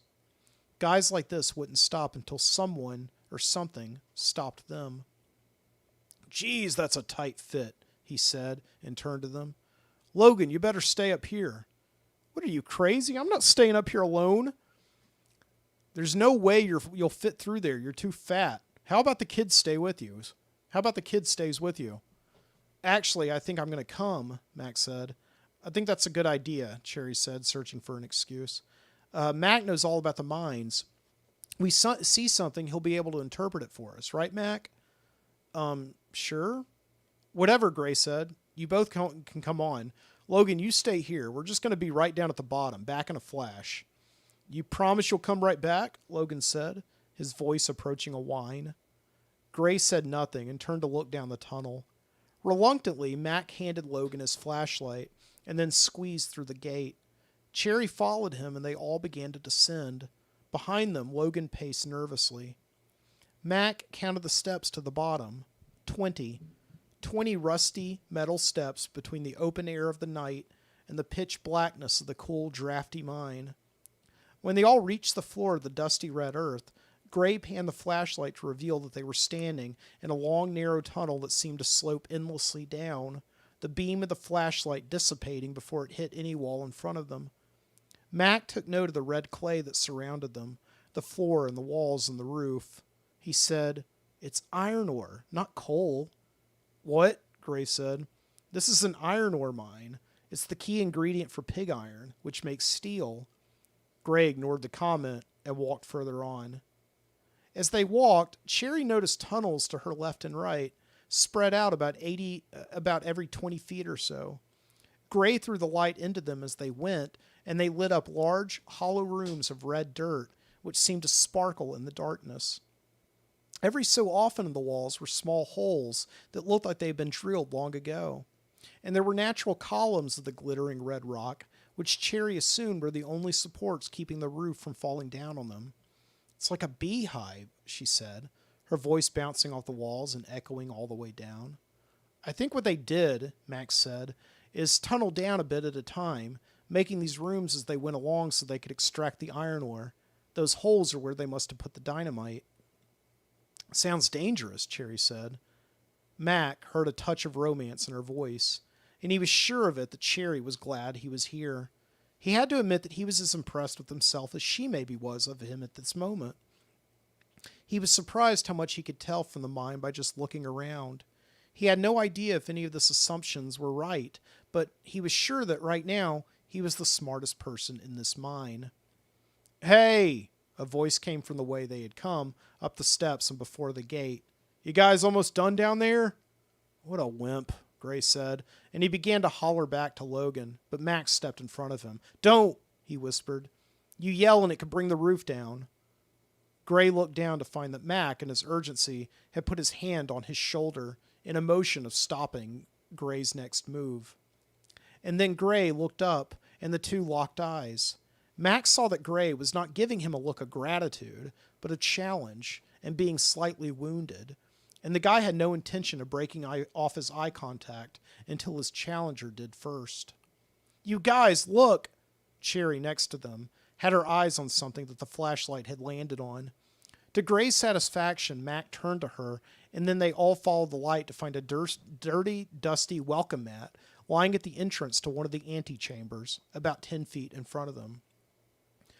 They stepped forward and Mac lifted it out of the earth, where it had been encrusted by years of dirt, grime, and erosion. "What do you suppose this is doing here?" Max said to himself. "Oh my God," Cherry said behind him, and she took Gray's hand and lifted it up, shining the flashlight on the room before them. They must have stared for a full minute with their eyes wide open, never blinking, not to miss any of it. Before them was a couch covered in red dust, its fabric peeled to reveal the mildewed foam underneath. Next to the sofa was a decrepit recliner, its upholstery also ragged and scarred, and in front of both of them was a coffee table. It was a complete living room set, like a Price is Right showcase showdown from hell, Mac thought. They walked closer in and followed their eyes around the antechamber with the flashlight. There were bookshelves against the wall, stocked as a complete library, fiction and nonfiction, periodicals, and oddly, Cherry noticed, medical journals. There were wooden runner tables and footstools, their paint and fabric in bad to terrible condition. There was a king-size bed, complete with tables on either side. In one corner, Max saw another smaller chair, and next to it, a child's record player. The portable kind you could close and carry around like a suitcase. It was decorated with Mickey and Goofy and other Disney characters, and it was plugged into a metal converter box, which in turn was plugged into a battery. "This isn't a mine," Max said. "It's a house." On the coffee table, Cherry noticed an orgy of magazines scattered about. Cosmopolitan and Vogue, the New England Journal of Medicine, Mad Magazine, none of them less than 5 years old. Her eyes took particular note of one Highlights for Children issue. It was the magazine that, up until now, Cherry had forgotten all about. She had forgotten how she used to relish highlights and the mazes and word searches and other activities she did with a crayon. It was the only thing that, as a kid, had made the orthodontist office bearable. Gray continued scanning the flashlight around the room to scope out any corners or objects they had yet to pick up. "Wonder where the bathroom is," he said. Suddenly, his light caught a moving object on the roof. He focused his light and recoiled as he saw a bat. It was sleeping, but it nevertheless made him jump back. "Oh my God," Max said. "Cherry, come look at this." He had found something on one of the bookcases. Joining him, they saw that Mac was holding something in his hands, a picture frame. Cherry immediately brought her hands up to her mouth, as if for keeping all the breath from escaping. Mac also seemed to be in shock. Gray, however, stood confused by the picture, which was a black and white picture of a family seemingly clipped out of a newspaper. The father, presumably, was dressed in black slacks and a white lab coat, and his wife and young son were respectively dressed in a dress and suit. They stood in front of a store with a sign on top that said, "Callahan's Drug and Soda." "It's the Callahan family," Max said. "I don't believe it." "Who the hell's the Callahan family?" Gray said. "Everybody in town knows about them," Cherry said, and pointed to the little boy. "That's David. Remember, Mac? He was in 2nd grade with us before." "Will somebody fill me in here?" Gray said. Now his voice was approaching a whine similar to Logan's. He began backing up from them, taking the light off the photo and showing them that he still had some power down here in the dark mine. "Everybody in Viscauga knows about the Callahans," Cherry said. "Hugh Callahan owned the pharmacy on Stanton Street about 15 years ago. His son David went to elementary school with me and Mac, but then his dad took him out to homeschool him. Hugh had a reputation in town for being an asshole," Max said, finishing the thought. "I was going to say control freak," Cherry said. "But yeah, I guess you can say that also. At first, he seemed to be all right. He moved his family to Viscauga and bought the store within the week. It started out as a really nice place. I remember my dad taking me there every Saturday to get an ice cream soda, but then Hugh shut down the soda fountain. He said it was bad for our health and that Americans eat too much sugar." "He's got a point there," Gray said. "After a while, it got to the point where you couldn't walk in the drugstore without Hugh Callahan judging you for something or shaming you. He'd scold people for buying cigarettes, or tell people they shouldn't eat so much junk food. My mom told me once that she walked in with a prescription and he told her the big drug companies are secretly making us all sick, like they're constantly inventing new illnesses to distract us from the things that are really dangerous. She was like, 'What business is it of yours? Just give me my stupid pills.'" As Cherry told Gray the story that Mac had heard many times before from the people in town, from the parents and teachers and kids around the backyard bonfire, he used the shaky light to scan the bookshelf on which the photograph sat. He noticed that wedged in between a series of great illustrated classics was a stack of spiral-bound notebooks. He picked up one from the bottom of the pile, which smelled musty and felt damp. Flipping through the yellowed pages, he saw that it was a picture journal.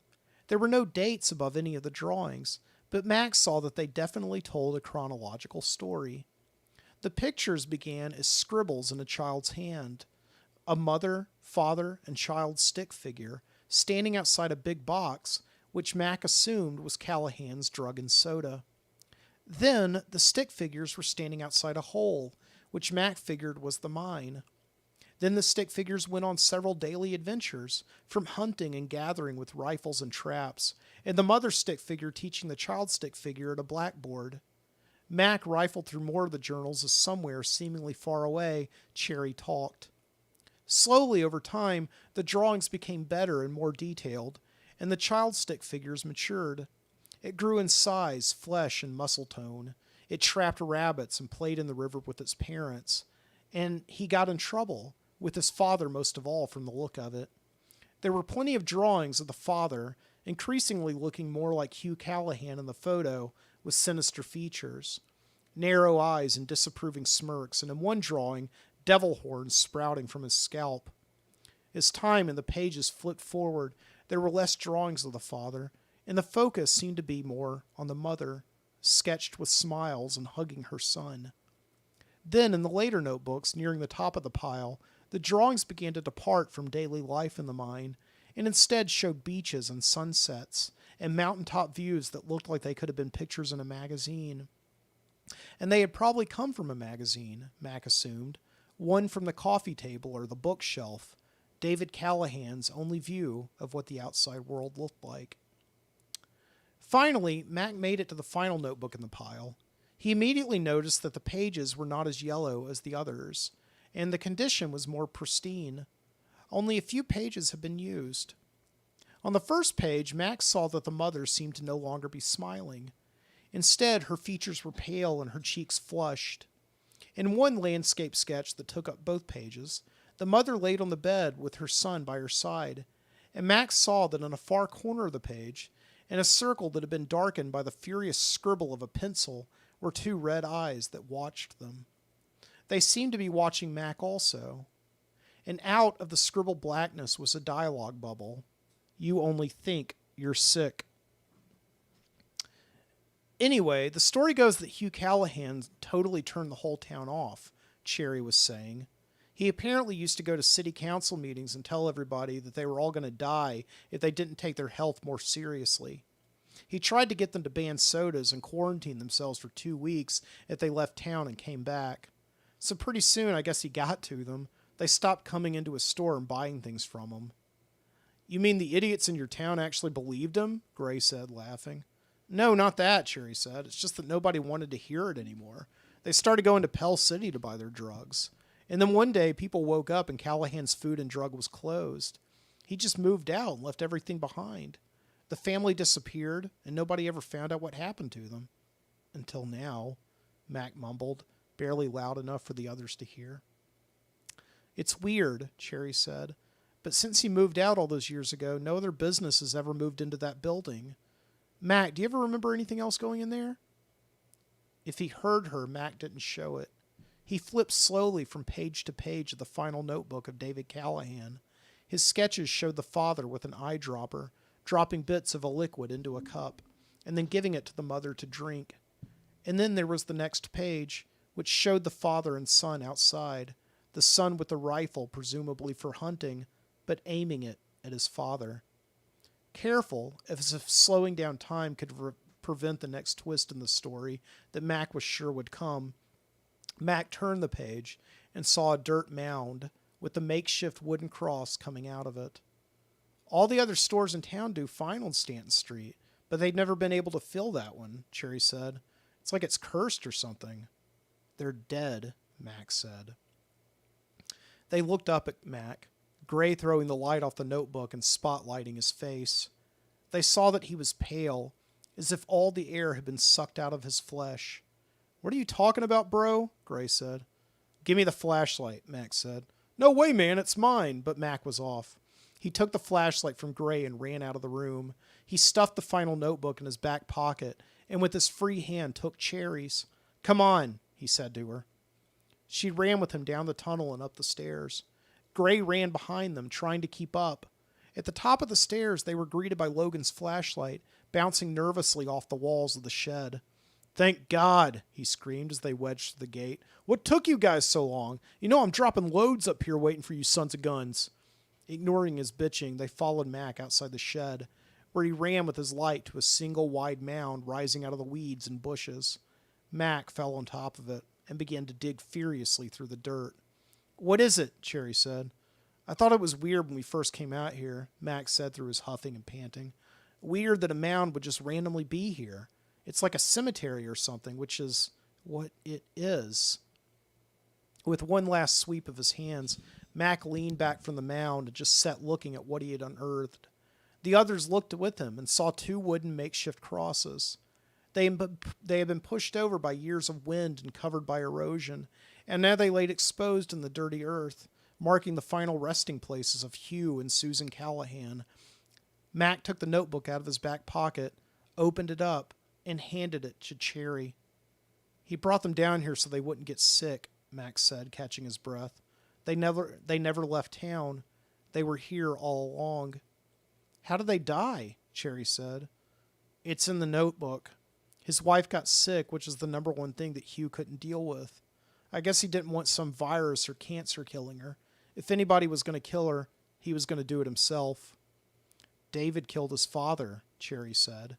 She had found the page where David had aimed the rifle at his father, and then the next page where he buried his body.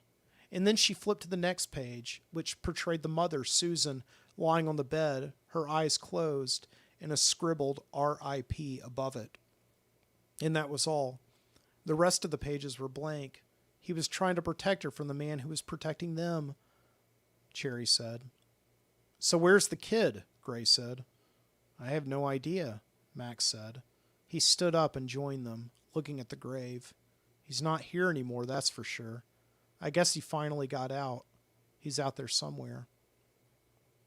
They stood there with Mac in silence, listening to the crickets and frogs, the wind coming through the trees, and observing the silence of the earth. Finally, after a couple of minutes, Gray checked his watch and announced he was going back to camp if anyone wanted to join him. He took the flashlight from Logan, and Logan followed him, with great difficulty, up the steep hill and back to the river. They walked to the camp in 2 groups, Gray and Logan huffing through the woods, unable to get back fast enough, and Mac and Cherry far behind them, taking their time. So what are we going to do? Cherry said. I guess we'll have to stay the night, and in the morning go tell Sheriff Arquette. Man, nobody's ever going to believe this. They'll believe it when they see it, she told him. When they reached the river, the fire was on its last flames. Logan immediately went to his tent and crawled in, plomping his fat body down in his sleeping bag and snoring within seconds. Gray went in next to him and grabbed some supplies, his toothbrush and pillow and sleeping bag. And then he began to head for Cherry's tent, but she stopped him. What are you doing? I'm going to bed. What's it look like? Yeah, but that's not your tent. Yeah, it is. I brought the damn thing. But you said you were sleeping in the other tent with the guys. Well, yeah, but come on, baby. Night, hun, she said. Gray turned around the way he came, but then stopped short of his sleeping quarters and looked back at Mac. You coming, kid? No, he's not, Cherry said, and then she looked at Mac. Do you mind? Mac, pretending to mull it over, said, No, it's no big deal. I can sleep wherever you... And Cherry went back to the tent, leaving Mac and Gray alone. They looked at each other for a long while, Mac seeing the challenge that it was. Finally, Gray broke off contact and turned back to his tent. Gray fought his way around Logan's long, wide body, which had fallen without consideration into the center of the tent, completely catatonic. He fought with his sleeping bag and pillow. He fought for a long time to get comfortable. And then he covered his nose and his mouth. The tent already smelled of southwestern fart. And then in the darkness and silence of the evening, he heard a shuffling next to him in the tent, and a moaning. That wasn't cool, you know, Logan mumbled. What are you talking about? You looking back at me and not saying nothing? I have no idea what you're talking about. Go back to sleep. When you were down there in the mine and I asked if y'all were coming back, Logan said, and you just looked up at me from the bottom of the stairs, you didn't say anything back. That wasn't cool.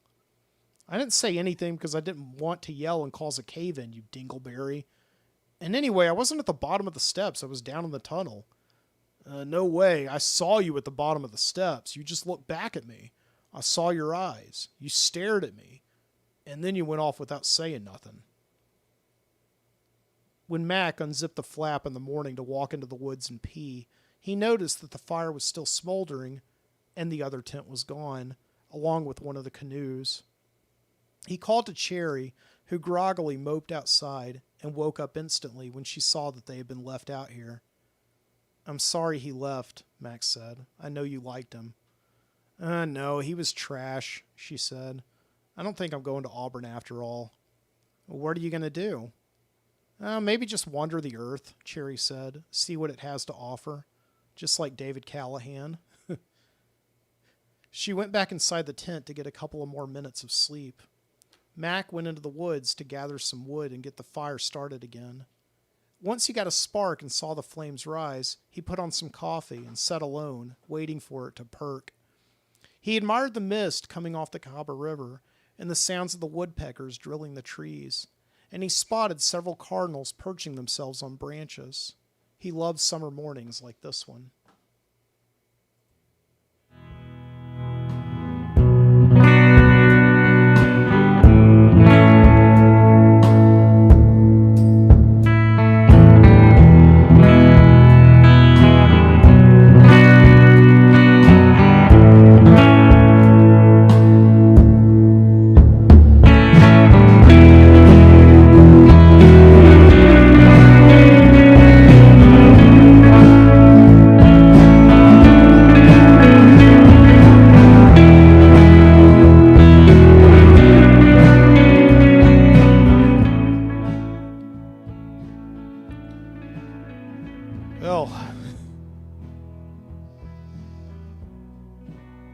Whew. Out of breath there. Really admire what those guys over at audible.com do.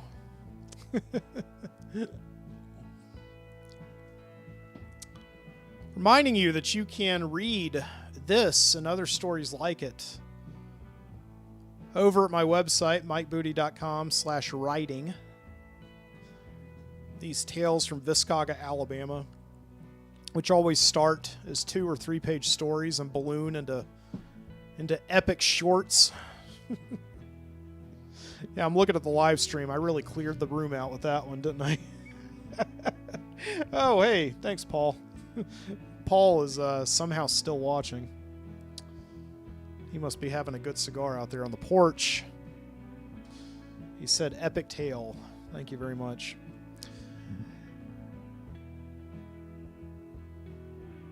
Well, from Birmingham, Alabama, this has been your Midnight Citizen Show. Thank you so much for joining me here tonight for a nice, epic, long show. I think actually shorter than last week's show somehow. I don't know. By probably about a minute or so. Once again, I'm over at mikebooty.com /The Midnight Citizen. You can also check me out at Twitter, which I'm never there, but you know you can check me out anyway. At Mike Booty. Instagram, Mike Booty. Facebook.com /The Midnight Citizen. I'm everywhere. That's what I'm trying to say.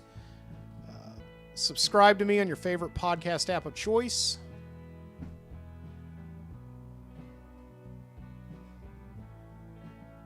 Why not? We'll sign off on a toast tonight.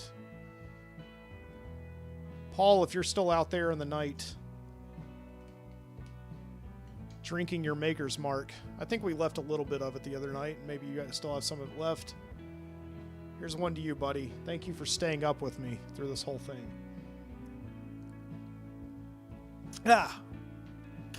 Keep your eyes open.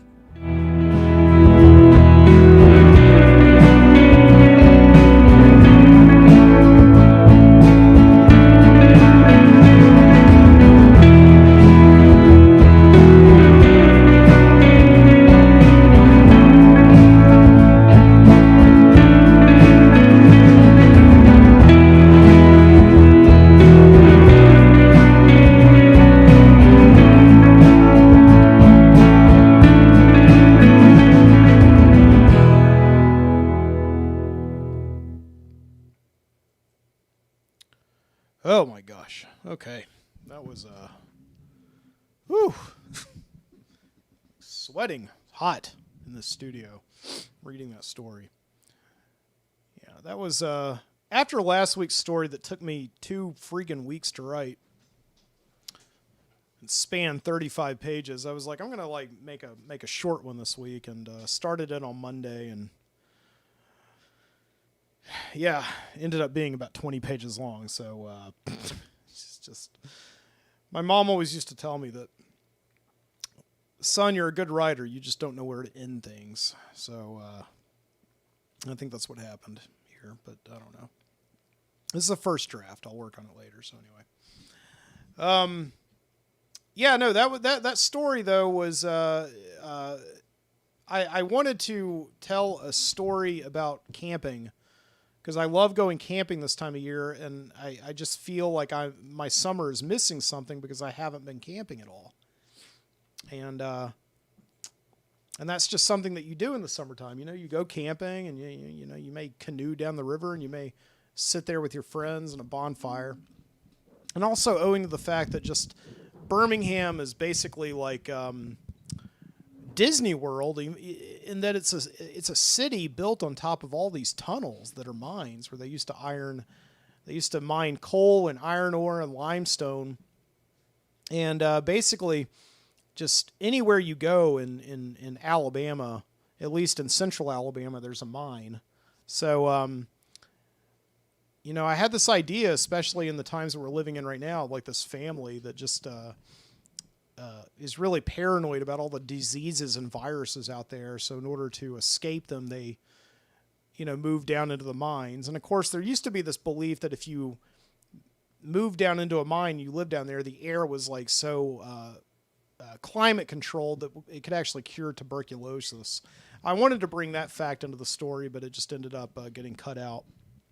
Maybe I'll put it in the second draft, because I think that is interesting. They used to really believe, like if you go and take a tour of Mammoth Cave, Kentucky, they tell you that during the 1930s and 40s, that was actually, they brought tuberculosis patients into Mammoth Cave and set up makeshift hospitals down there just so they could, you know, have a place to get better. And it was false science. It didn't work at all. But you know, I think that's fascinating. So anyway. All right, well, that is the show tonight. Thank you very much. If you're watching in the future, thank you for making it this far. And yes, I will see you next week. Keep your eyes open. And this concludes the stream.